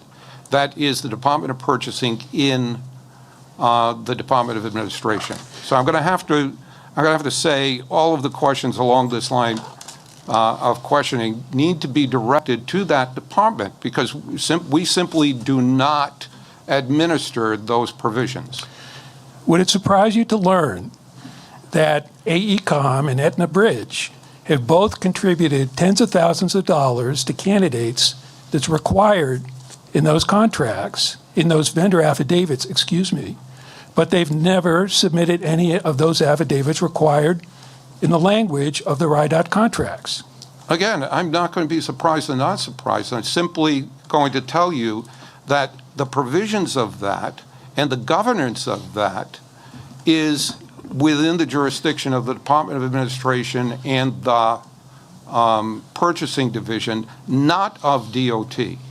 Do you think that the public might have concerns about RIDOT if RIDOT is awarding contracts which require vendor affidavits, where the vendor's receiving contracts for tens of millions of dollars and are not reporting campaign contributions that are required in the RIDOT contracts? I'm not going to speculate for you. I'm not going to take questions that are speculative in nature if we don't have any definitive information on that, nor do we have jurisdiction over that. Well, I'd like to mark as exhibits, please, these documents. The first one is an AECOM contract. Mark that as Exhibit A, please. The next is an Etna Bridge contract. Mark that as Exhibit B, please. The next is 7 contracts to AECOM in excess of $1 million. If you mark that as Exhibit C, please. The next is 27 contracts to Etna Bridge in excess of $1 million, and mark that as Exhibit D, please. The next is a record of $20,000 of political contributions by AECOM. If you could mark that, please, as Exhibit E. And finally, as Exhibit F, $20,000 by Etna Bridge. And I would just say that while I understand that you may view this as the responsibility of the Department of Administration, you began this presentation by talking about confidence in RIDOT. Mm-hmm. And I would encourage you to talk with the Department of Administration to see what could be done about this, because I will tell you, it's not unique to RIDOT. It's not. I'm not saying that it's only RIDOT. Yep. But if we want to have confidence in our government agencies, and we want to have confidence in the procurement process, mm-hmm. I think it would be beneficial to attend to this. Thank you. So let me just make a brief response to that. I will certainly forward your concerns to the Department of Administration and ask them to confer with you or get you answers with regard to these items. However, let me assure you of one thing, Senator, and let this be perfectly clear, okay, that we set up a procurement process inside DOT. The part of it that we're responsible for is to assess the competency, the capabilities, the performance, the technical proposal, and the schedules that these companies, and select them on the basis of the best company responses. And I can tell you that of the staff that I have in responsible charge of those reviews in that portion of the award, that they hold them at the highest levels of ethical standards. They conduct themselves in a highly ethical way. They make their selection based on the best deal that we could possibly get in all cases for the state of Rhode Island. And in every case, once those companies are selected and hired, to the high 90 percentile rate in accordance with all of the reports, quarterly reports that we have submitted to your agency, which I hope you have reviewed for the last 10 years. We have held those companies to a very high standard of accountability. And over 95 to 100% some years of those projects came in on time, on budget, and to scope. So I will forward these concerns to the department that's in charge of these concerns and ask them to respond to you. Okay, thank you. Thank you, Director. Very briefly, because there are some people who haven't asked questions yet. This poked a question in my mind, and I don't know if I'm comparing apples to oranges, but I do recall in an oversight hearing, one of the departments came to us after an RFP for a consultant Okay, they received several bids on the project. And they reviewed, I'm trying to think how this went now. They reviewed them internally, and I think I asked, well, who was on the review team? And they said they couldn't disclose that.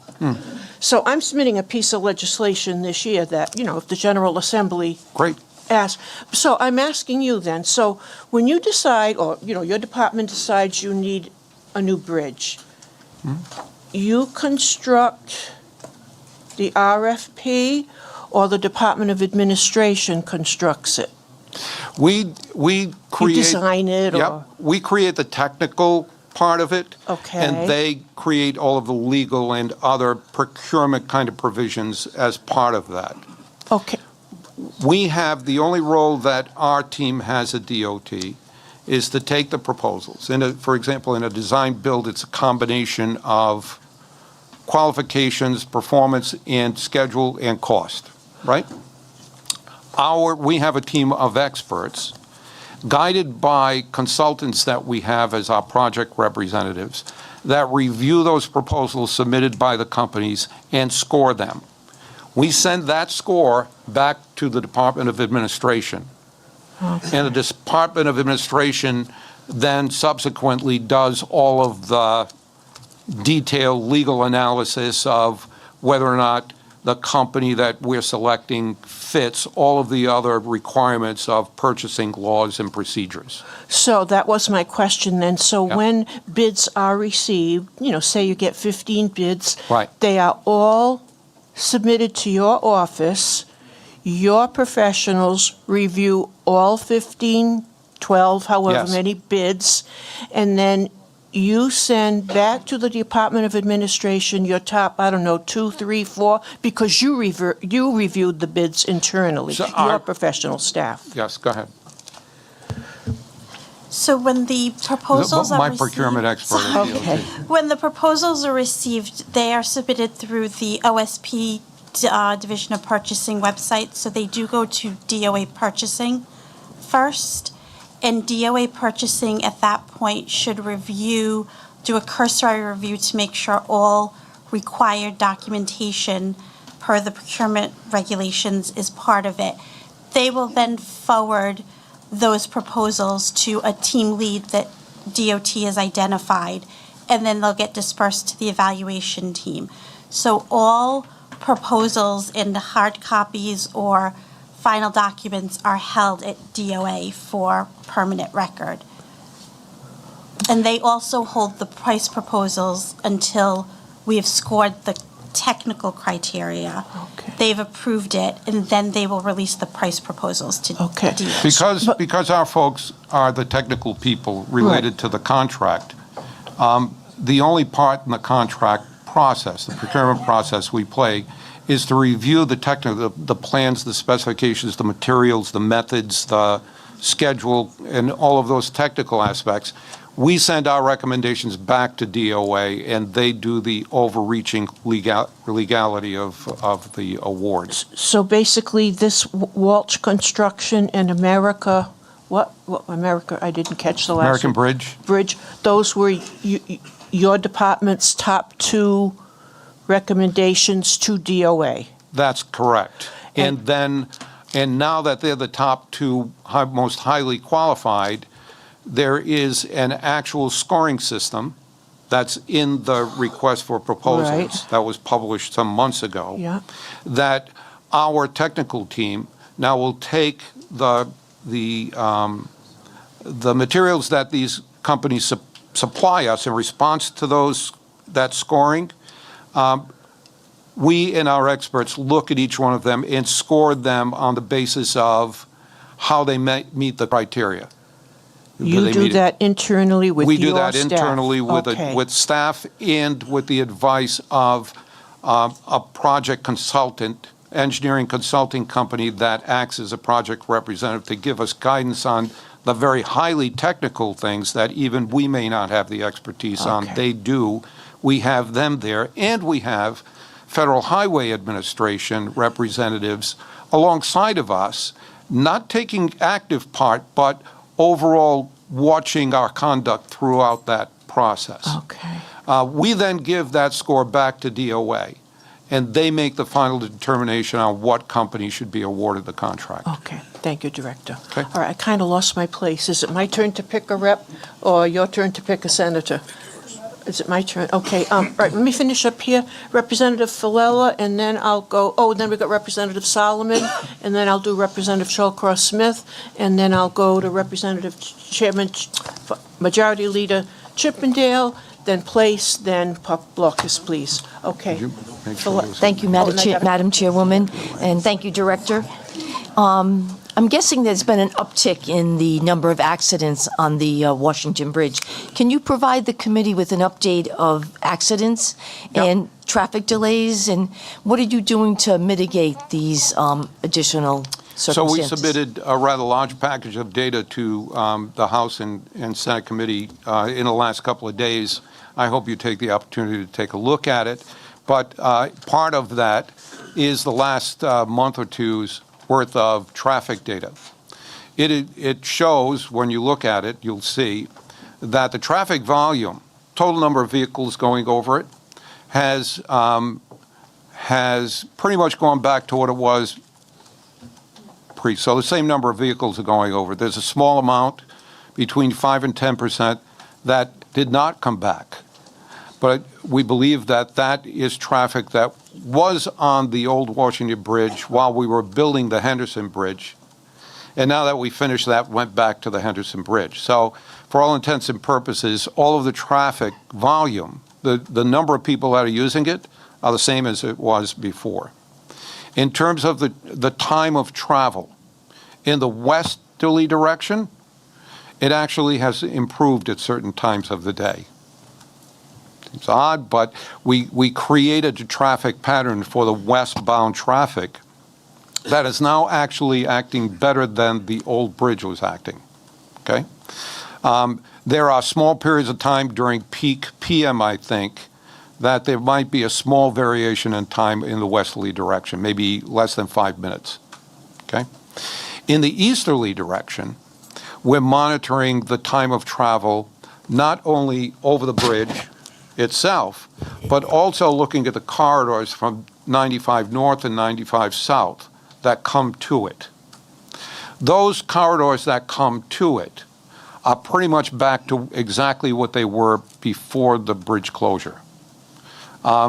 There are days that you have congestion there. And while it may be convenient to blame it on the Washington Bridge, it is not.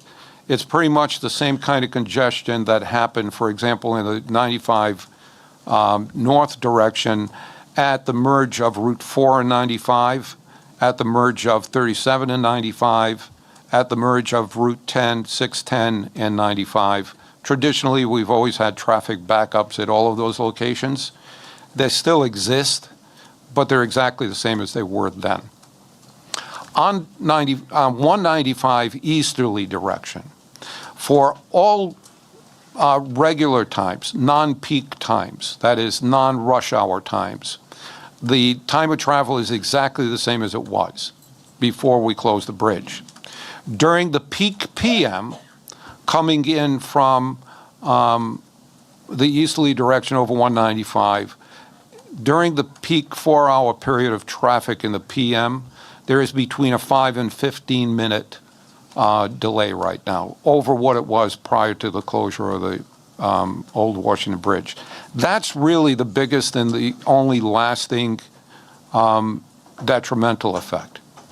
Are there times when you'll have a half-hour wait or a 20-minute wait or maybe even a 3/4 of an hour wait? Yes, there are times when there have been collisions. The number of accidents in the easterly direction, they're sometimes a little higher, but usually about the same as it was before. In the westerly direction, it's actually improved. We show consistently less accidents in the westerly direction. The two together, east and west, cancel each other out so that the total number of accidents in both east and west remain about the same as they were, or exactly the same as they were prior to the closure of the Washington Bridge. So accidents, travel time, volume of traffic are pretty much back to what they were in the current configuration. You're welcome. Thank you for your question, Representative Falella. But just to let everyone know, and the press that's here too, if you go to the homepage, the General Assembly homepage, on the left, hit reports, and the third one down is DOT reports on the Washington Bridge, and I see about 11 of them there. I think you report to us monthly, don't you, Director? We do. You asked us to Yeah. last year, and we are doing that every month. Thank you for In that. addition to those, for the last 10 years, because of the roadworks legislation, we provide you with a comprehensive quarterly report. 4 times a year, we submit a report to you on every single project we're doing and every penny that we spend on projects, whether they're on time, on budget, where we are in that process, how far along, what new projects are coming on, which ones we're finishing, is in a quarterly report 4 times a year that we have submitted for the last 10 years to you, in detail, showing precisely our performance. I have and I'm- seen those, Director, and they are specific. Yep. Thank you for that. You bet. Okay, I think I'm finished on the dais with my colleagues on the Democrat. Okay, Representative Shawcross-Smith and, Representative Solomon. Go ahead, Shawcross-Smith first, then Solomon. Go ahead. Okay.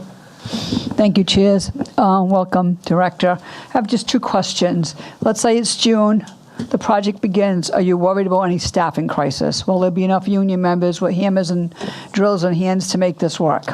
Yes, there will. Good to know. And earlier in the evening here, it was mentioned that Governor McKee filed suit against 11 companies who worked on the bridge, so they're held responsible.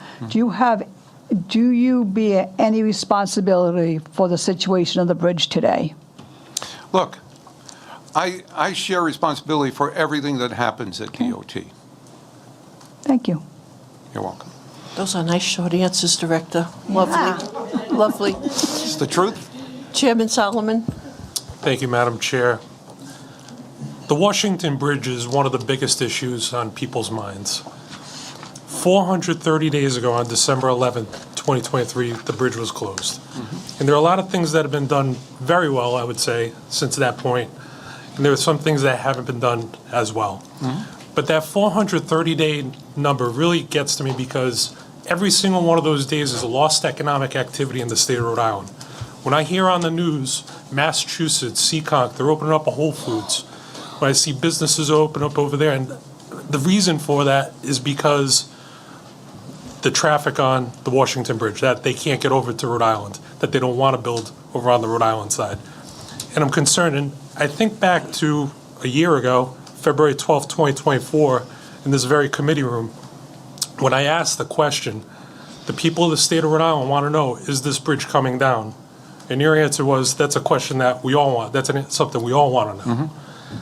And I was hearing from people from DOT, within DOT, not officially, that everybody knew the bridge was going to be coming down. And my concern is that some of the actions that were taken, there was just too much delay. Things that we knew were going to happen didn't happen for quite some time. And I looked at 438 days later, the bridge still isn't demolished. We're close to it, and I think there's been a lot of progress on it, but it's taken a significant amount of time.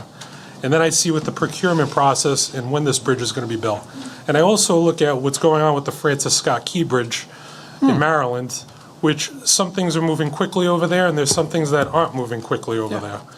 But is there something that you need legislatively to expedite the procurement process to get us to where we need to be so that these long delays aren't occurring? I'm glad you asked that question that way, and it just so happens that I have been looking closely lately, in anticipation of this kind of question, at the Francis Scott Key Bridge. They're not nearly as far along in the process as we are.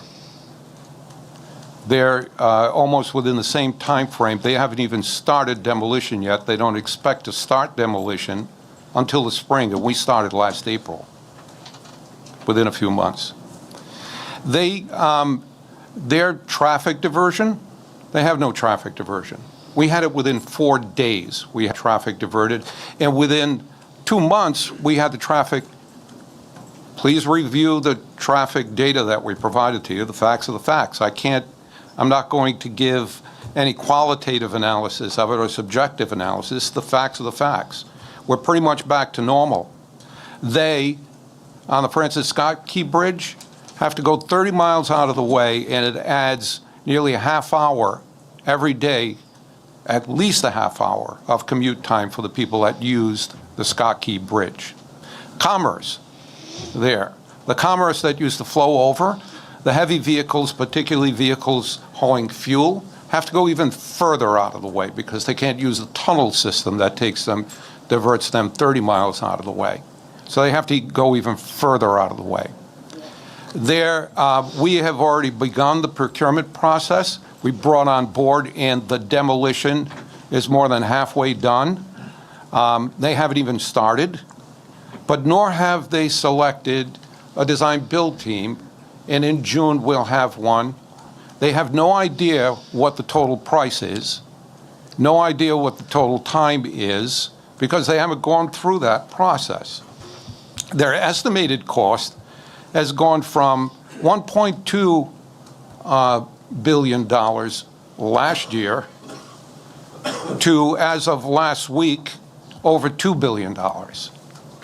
So I'm very pleased, let me tell you, with the progress and the effort, and I couldn't be more proud of these people behind me, at the level of effort and the kind of results that they have been getting. I don't know what construction you've done. I've built 290 bridges, and let me tell you, this one is going faster and better through the procurement process, the subsurface explorations, the demolition process, than any projects that this state has ever seen, even before my time. And we intend on keeping it that way. We're going to start construction this summer, and we're going to get the best price and the best schedule. And in June, we're going to know precisely what it's going to end up costing us and precisely the date that cars are going to start and trucks are going to start going over the new bridge. So you don't need anything from the General Assembly to expedite the procurement process? No, I don't. Okay.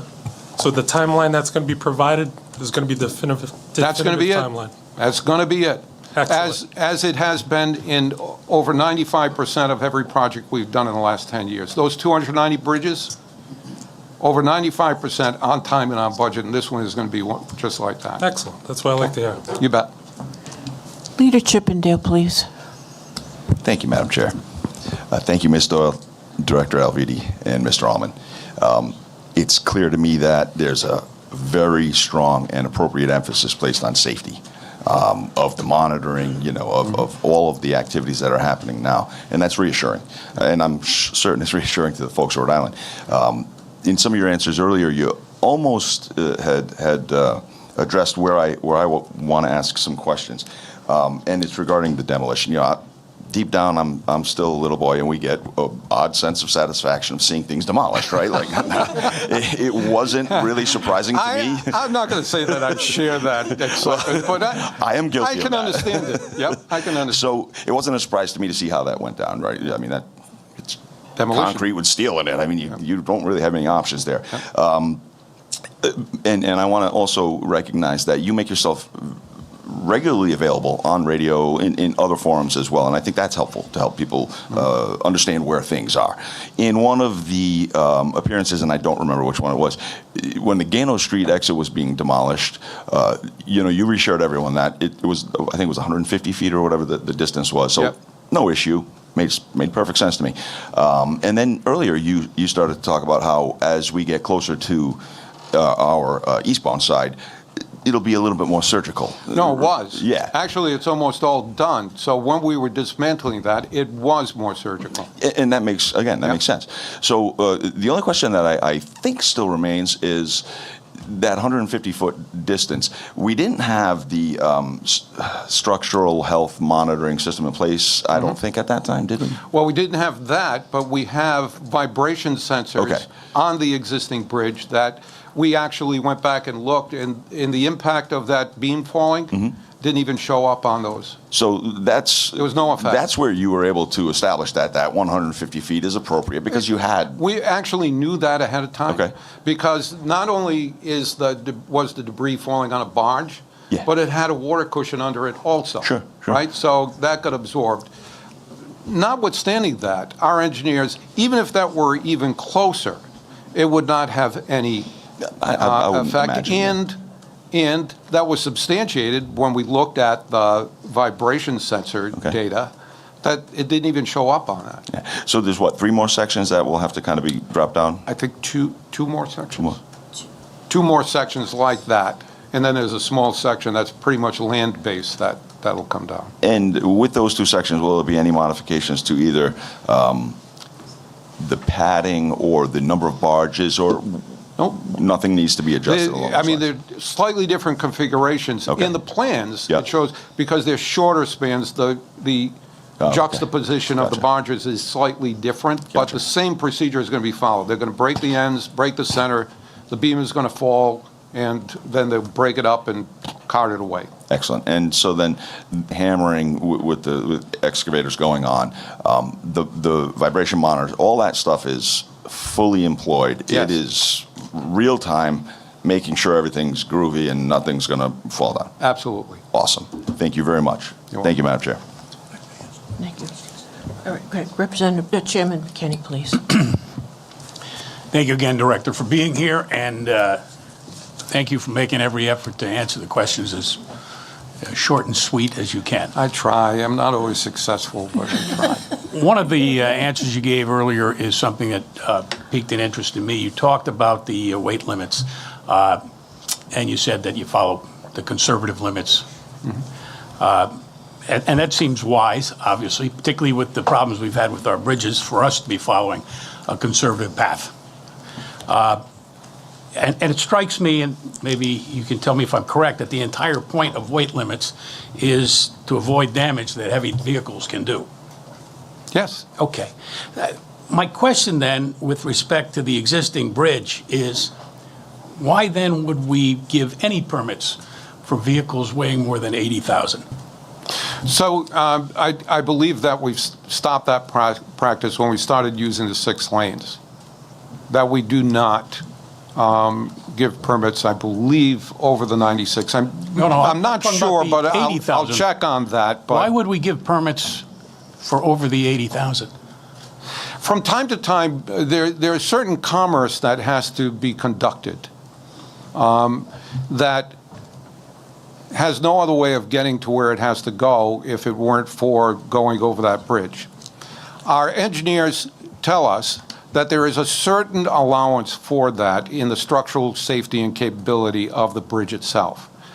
It's really not until we get well over 150,000 pounds that we begin to have any concern of an individual vehicle weight.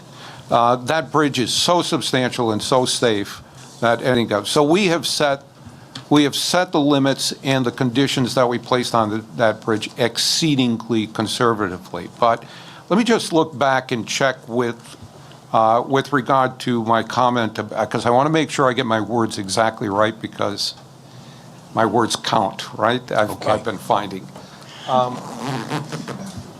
John, this is our head bridge engineer. Do we currently give permits over Washington Bridge for vehicles between 80 and 96,000 pounds? Director, would you ask John to please come to the mic? Yes. Come on up. I'm sorry. That's fine, thanks.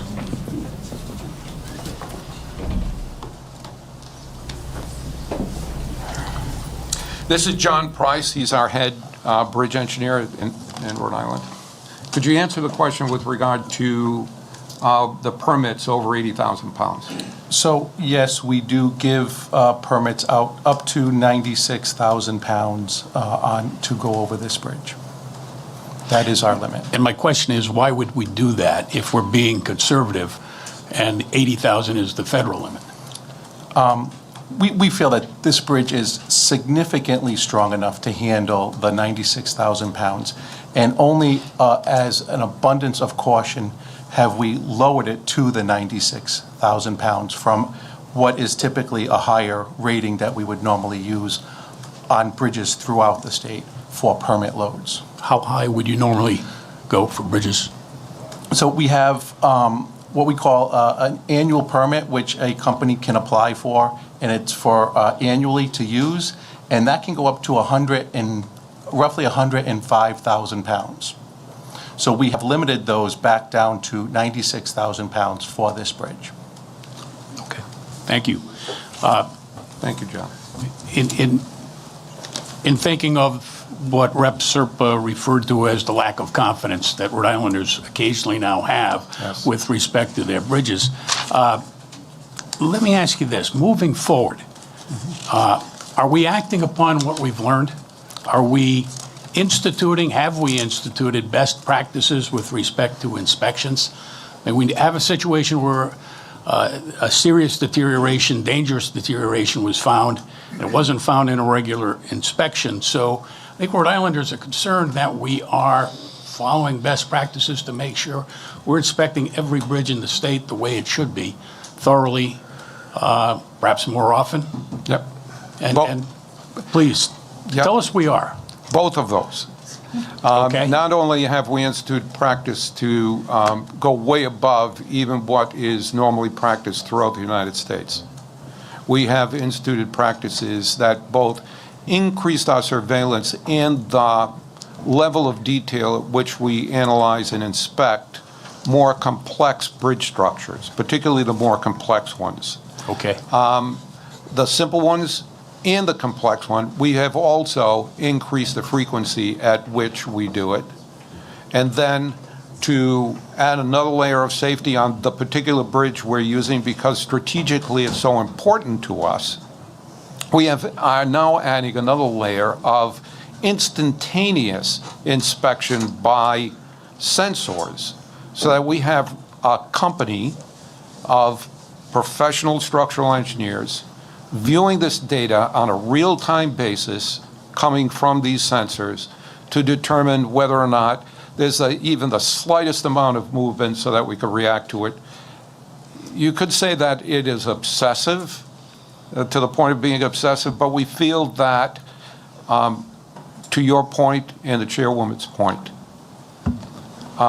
we have worked hard during the last 10 years to garner the respect and the confidence of the people of the state of Rhode Island in the bridges. I don't think you've ever seen as many bridges and roads being rebuilt ever before in the state of Rhode Island. And we are very concerned about that reputation and our reputation, and this, more importantly, the confidence that people have in our department and in our government functioning properly. And we are doing everything that we can now, not by words. Me sitting here and saying that people should have confidence isn't going to inspire that confidence. That comes out of our actions, right? And our actions over the last 10 years, and I think the actions that you've seen during this last year, particularly with regard to the advancement that we've made, the accountability that we've given on how far we've come versus other states in similar circumstances even, and the performance that we provide in getting this bridge built as our mission, that's the only thing, that kind of conduct and that kind of demonstration and that kind of success is what we're hoping to bring that accountability and that sense of confidence back from the general public. And that is, along with safety and getting the bridge built, that's right up there on the top shelf with them. You had indicated previously that you thought the DOT probably could have done a little bit better with respect to communication for the incident that occurred with the debris falling. Yep.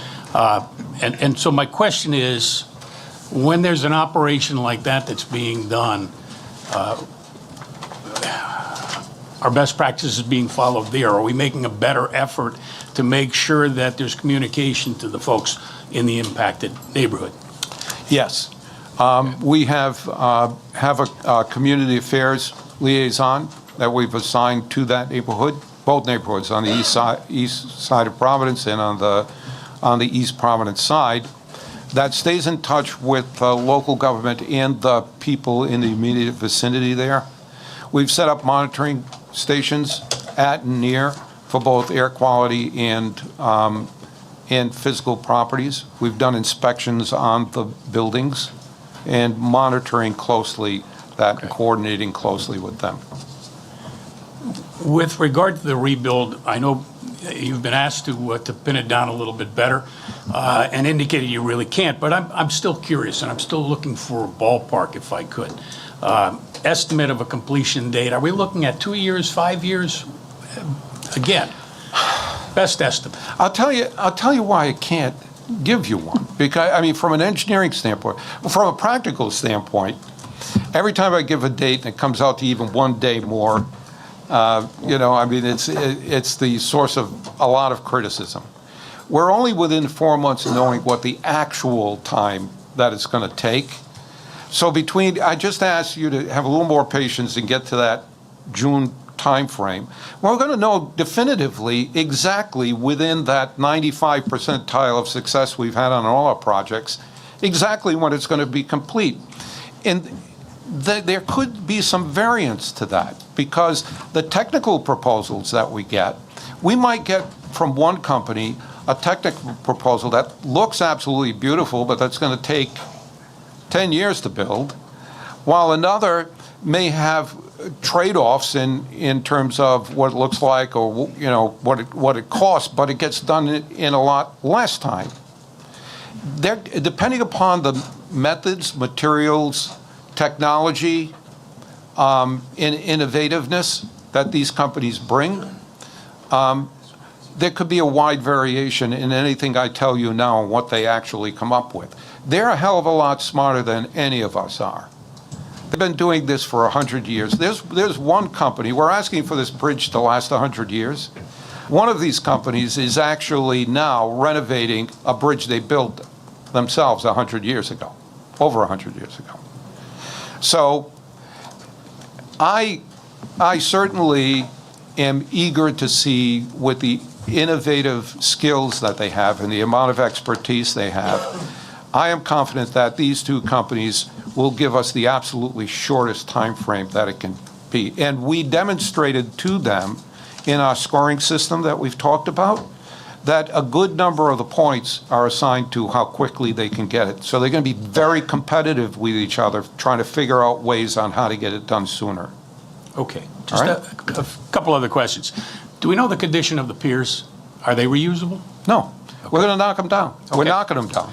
So we're looking at, and the reason I'm asking about the ballpark estimate, I just did talking to people, some folks who actually are in the business.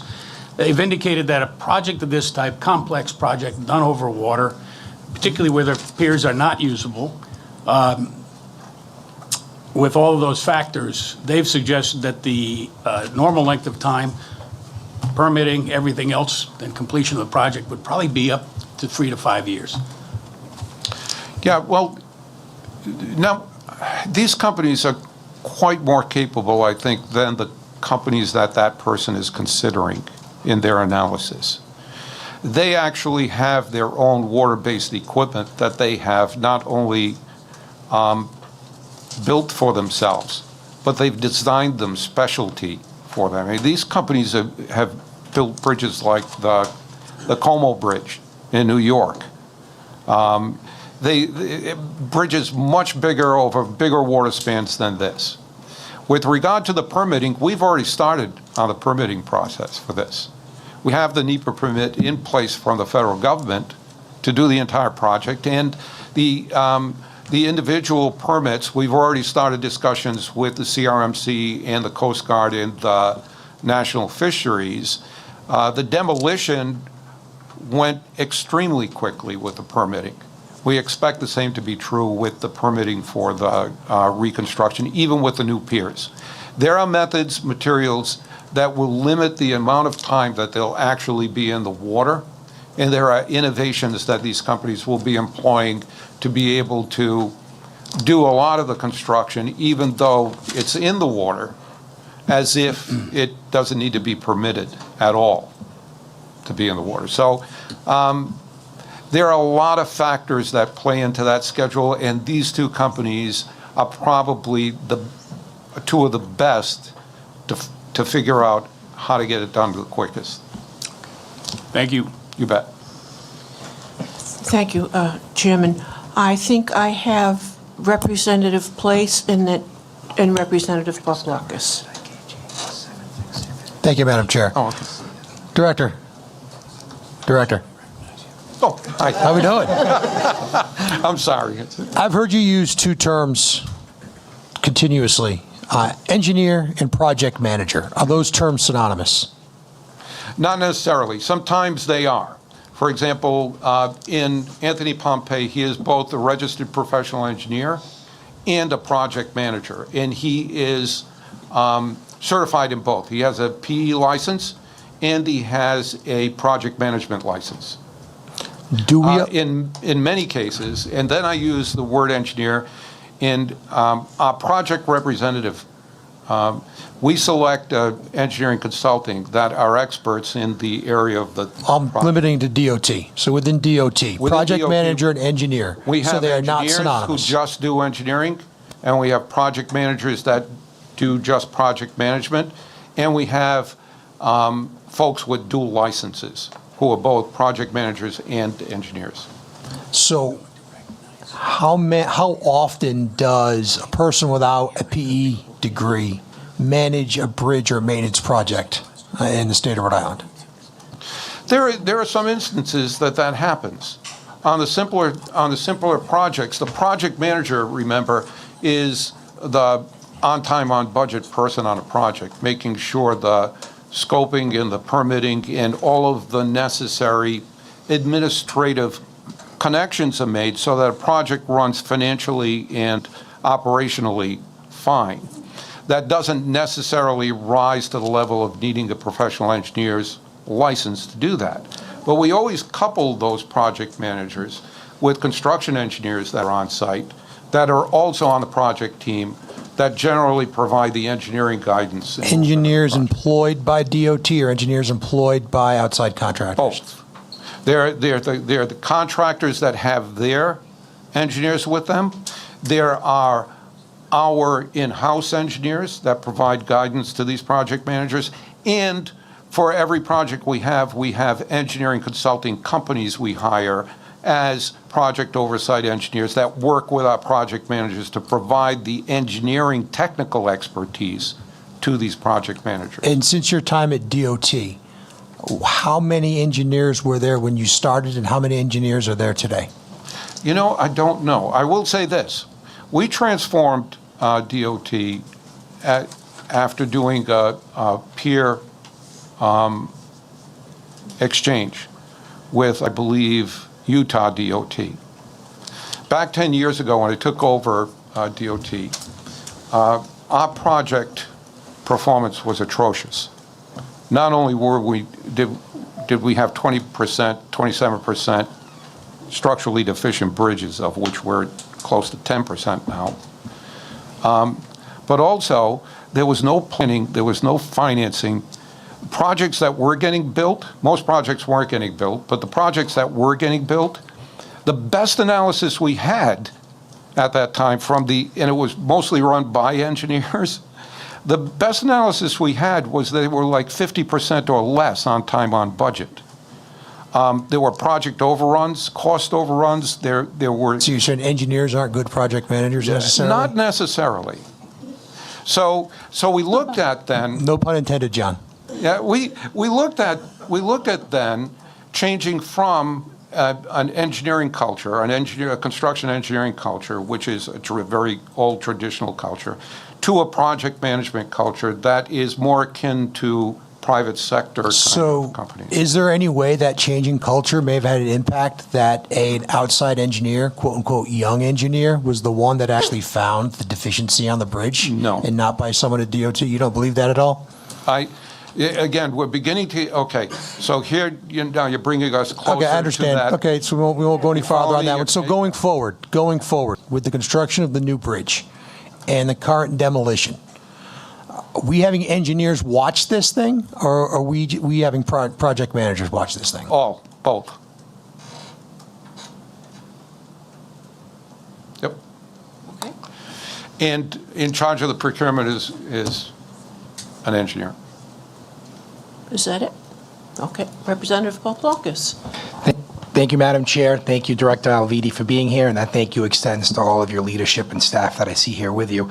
I have a couple of questions. One, is it true that RIDOT has no formal independent oversight when it comes to vetting engineering recommendations from private contractors? Who within RIDOT is responsible for verifying and approving engineering decisions on the Washington Bridge replacement?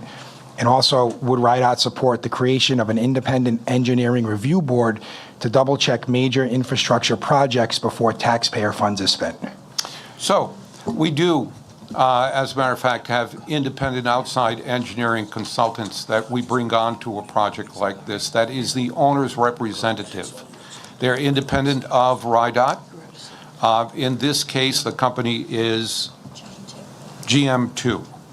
They are preeminent in the design and building of these bridges independently of this. But we bring them on as our project representatives, and they sit in on every decision-making process with the project managers and with the selection team to review independently and give their advice and engineering knowledge on precisely what these technical proposals mean and how we should view them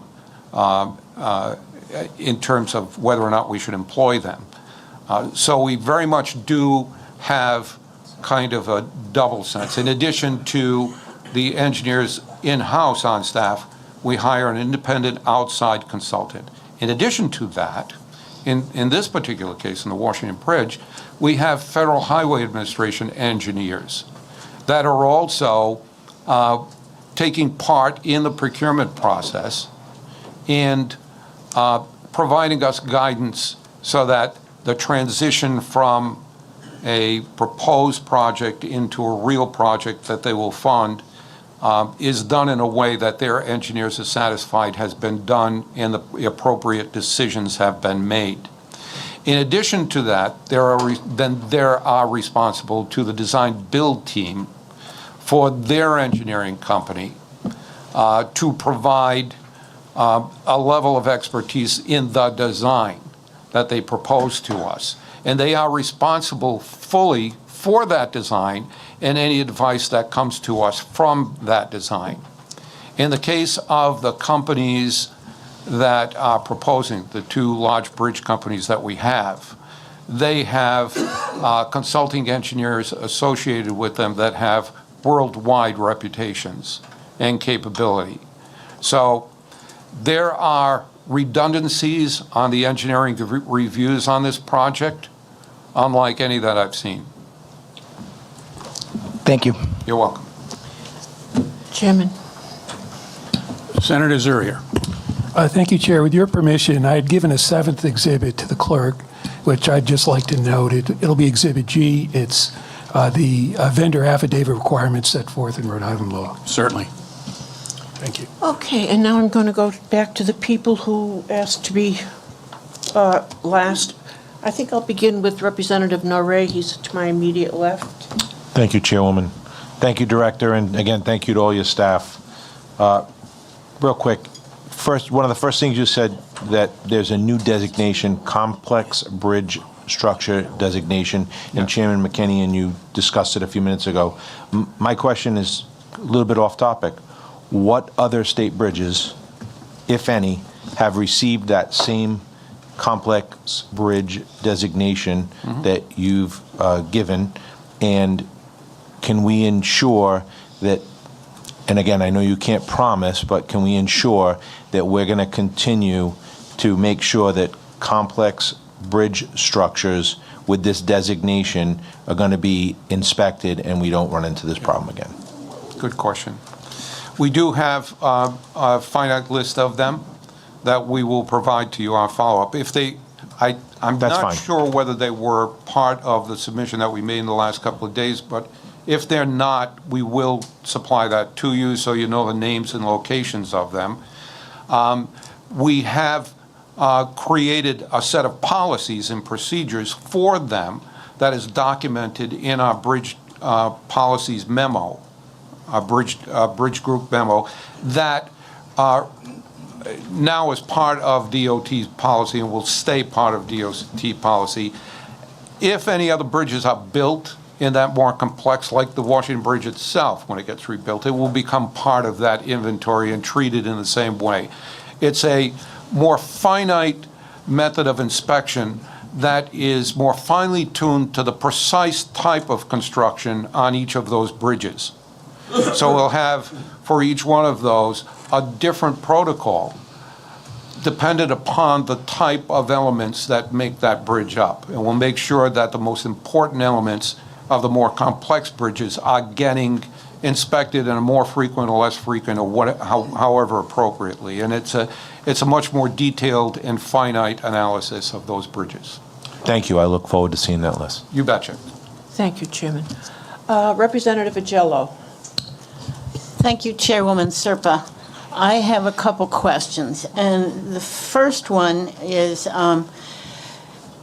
it's disappointing to me, actually, that the stress testing equipment is not completely in place now.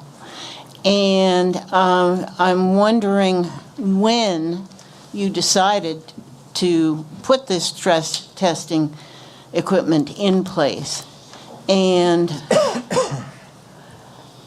why it is taking outside consultants, which you've mentioned time and time and time again. I almost wonder how capable your on-staff engineers are that outside consultants seem to be hired to do so much. And anyhow. Okay, let me answer that.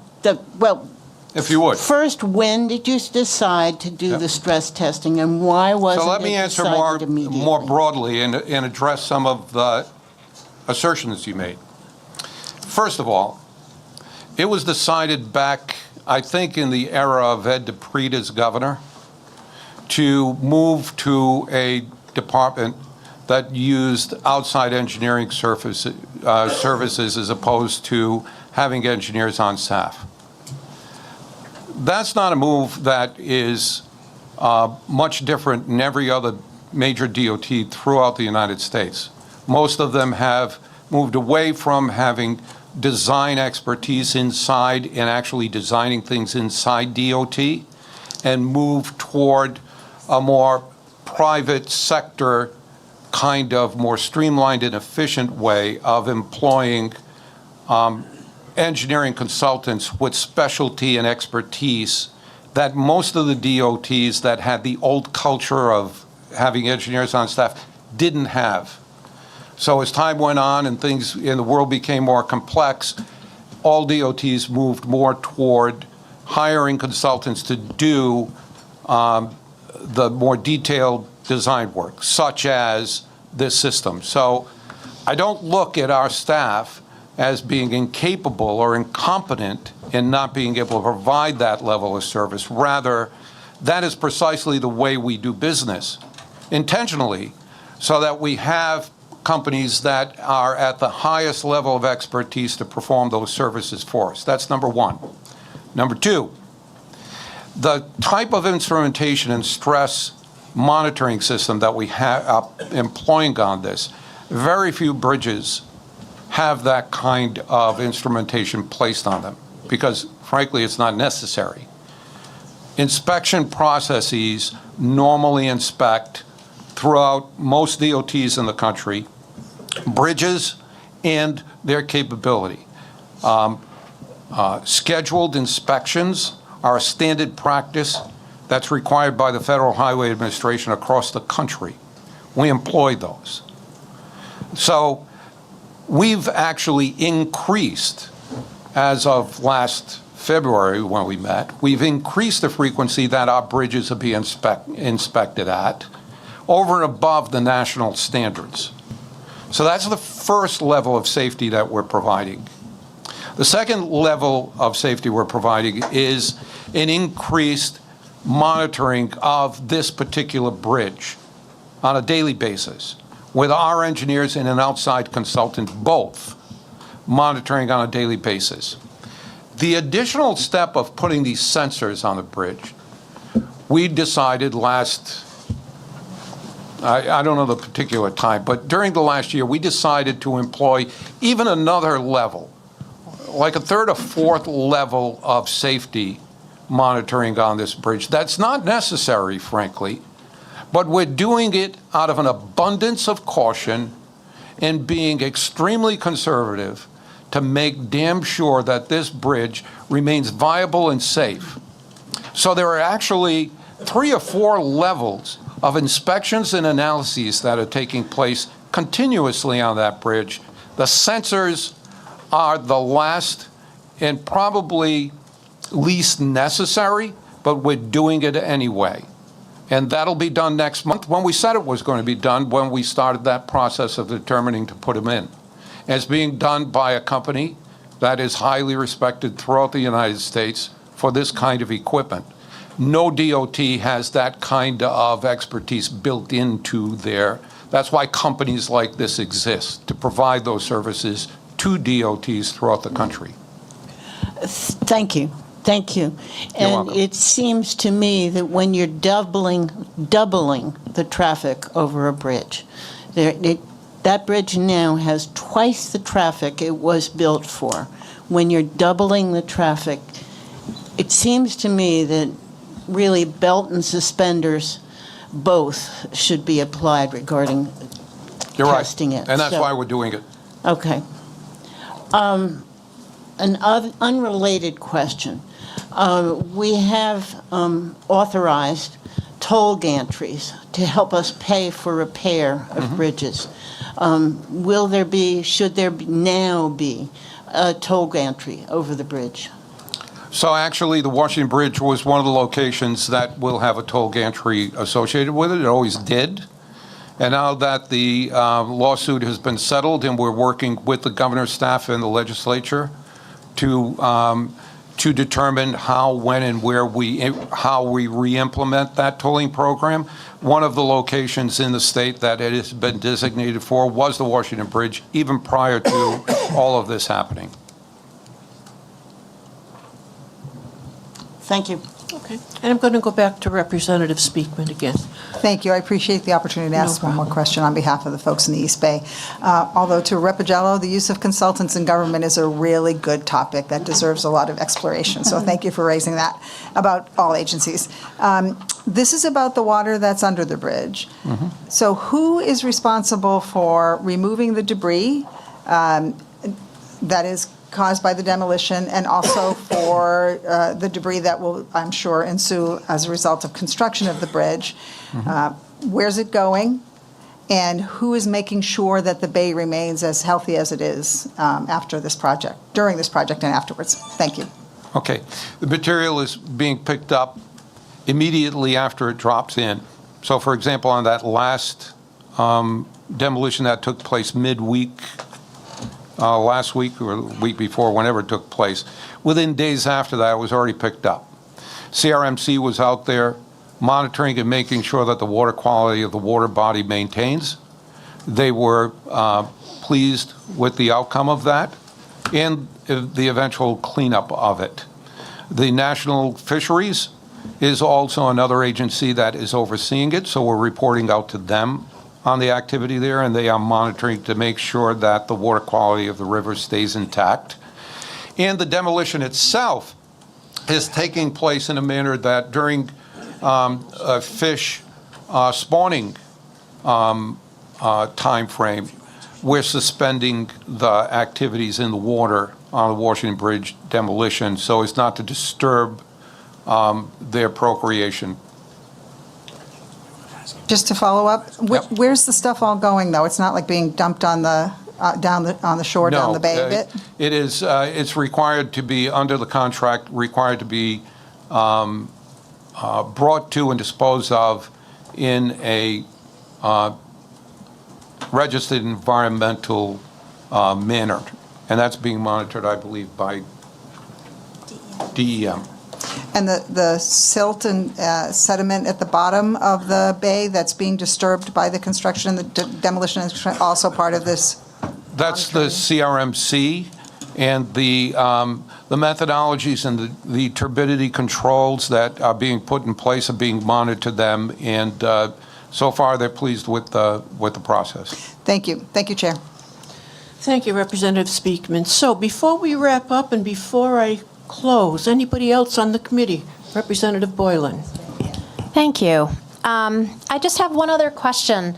And what I did was I pulled up the most recent bridge inspection report, which is for the Washington Bridge South. It's dated November 1st, 2024. It's available on your washington-bridge.com website. And I believe you said that the new bridge, that a fair expectation would be you want a bridge to last about 100 years. And I believe the South Bridge that we're all using was built in '68. Yes. So we have till 2068. We want this baby to last. And I look at this bridge inspection report, and I see at the very top center that the bridge condition is fair. And I pause when I see that. It's not good, it's not excellent. I don't even know if excellent's an option. I don't know what the rating system is, but I see fair. And I want to know, what do you make of that? Is that the best we can do for this bridge? Is it going to get us to 2068? And I would love to hear your comments on that. So first of all, that bridge was built in a manner that did not, or at a time that did not require a 100-year.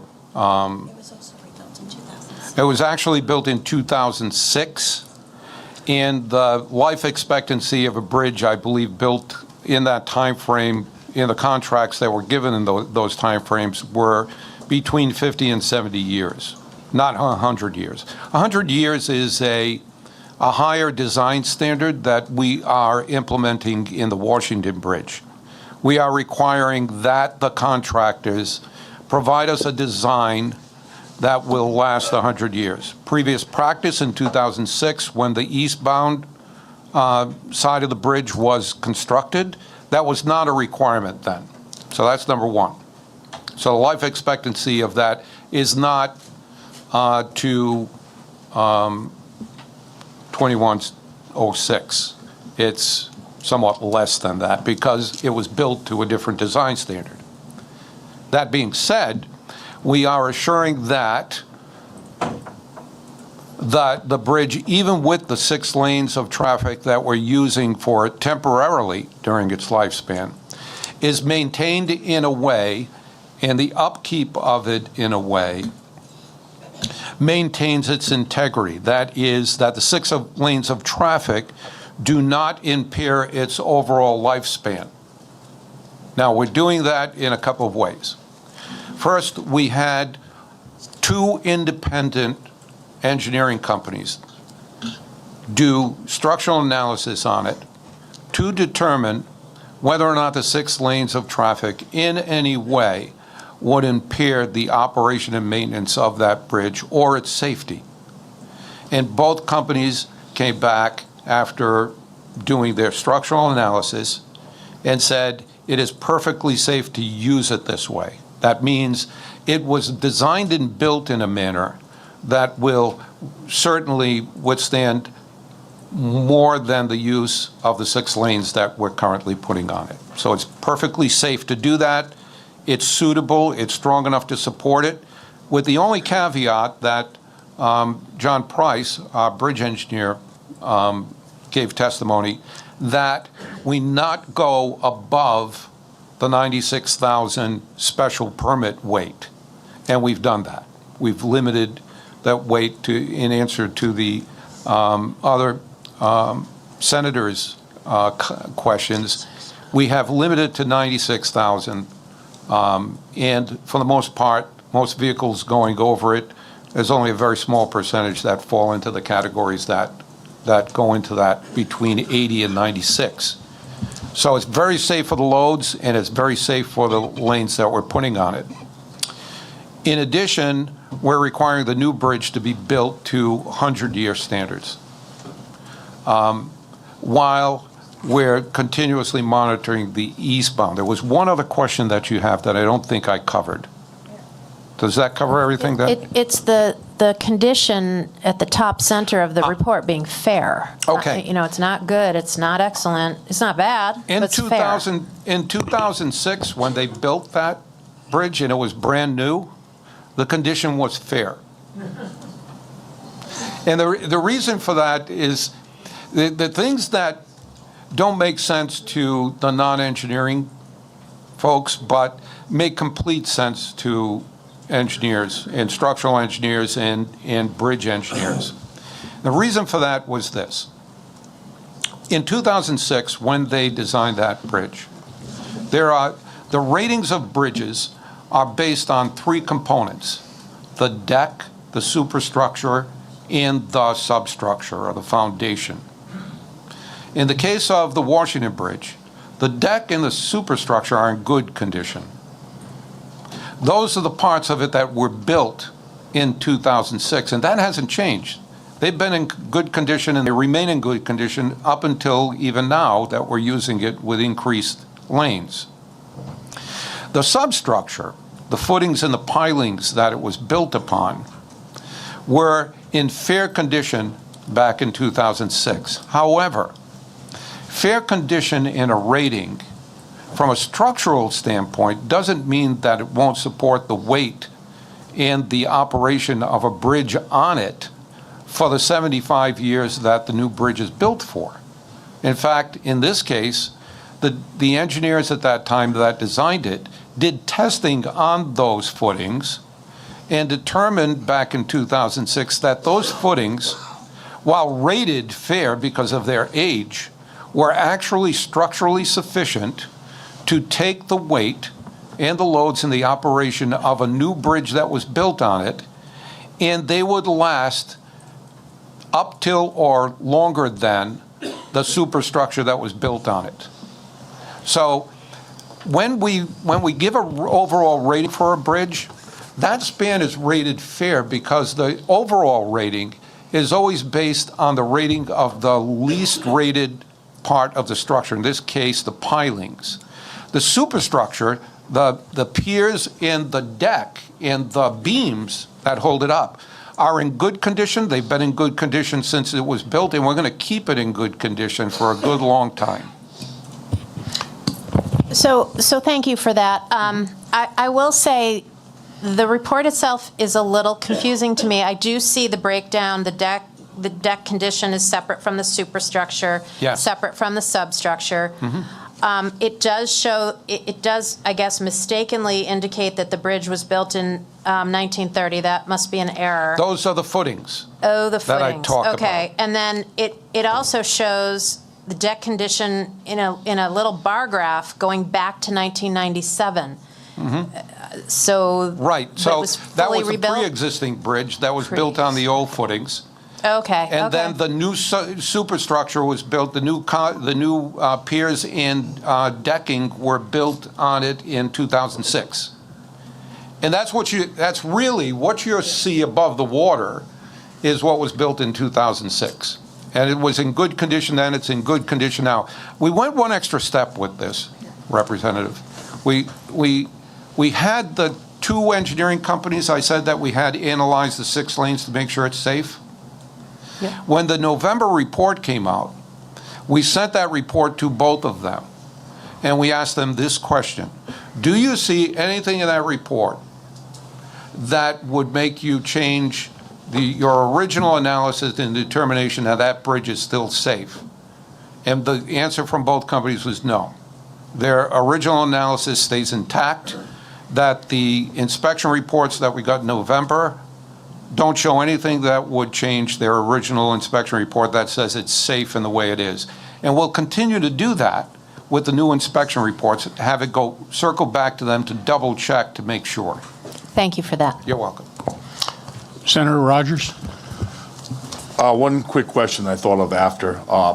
This bidding process has whittled down to 2. There was some before that got pushed off. There were 4, we're down to 2. Correct. And my question is, on the remaining 2 bidders, there's going to be one winner, one loser. Do we know how much the cost, for the sake of a word, the compensation for all the time, money, and effort that's put in from the loser that they're going to get Do you know what that cost is? So the stipend that we have allowed, the winner gets nothing, they get the project. Right. The loser gets 1.75 million. 1.75 million.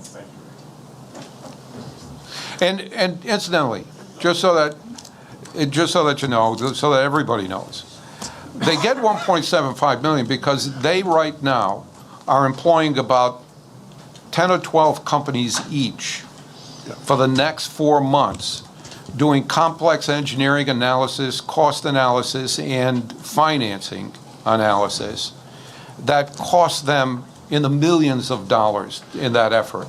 And it's standard practice, all major agencies, the Corps of Engineers, the Federal Highway Administration, DOTs through the country, all provide stipends and design-build projects for the companies that lose the procurement. That wasn't intent on I No, no, I mean, I've had to go out and place a lot of jobs on some of the projects that I was in construction, and it was 2, 3, 4 hours at my kitchen table.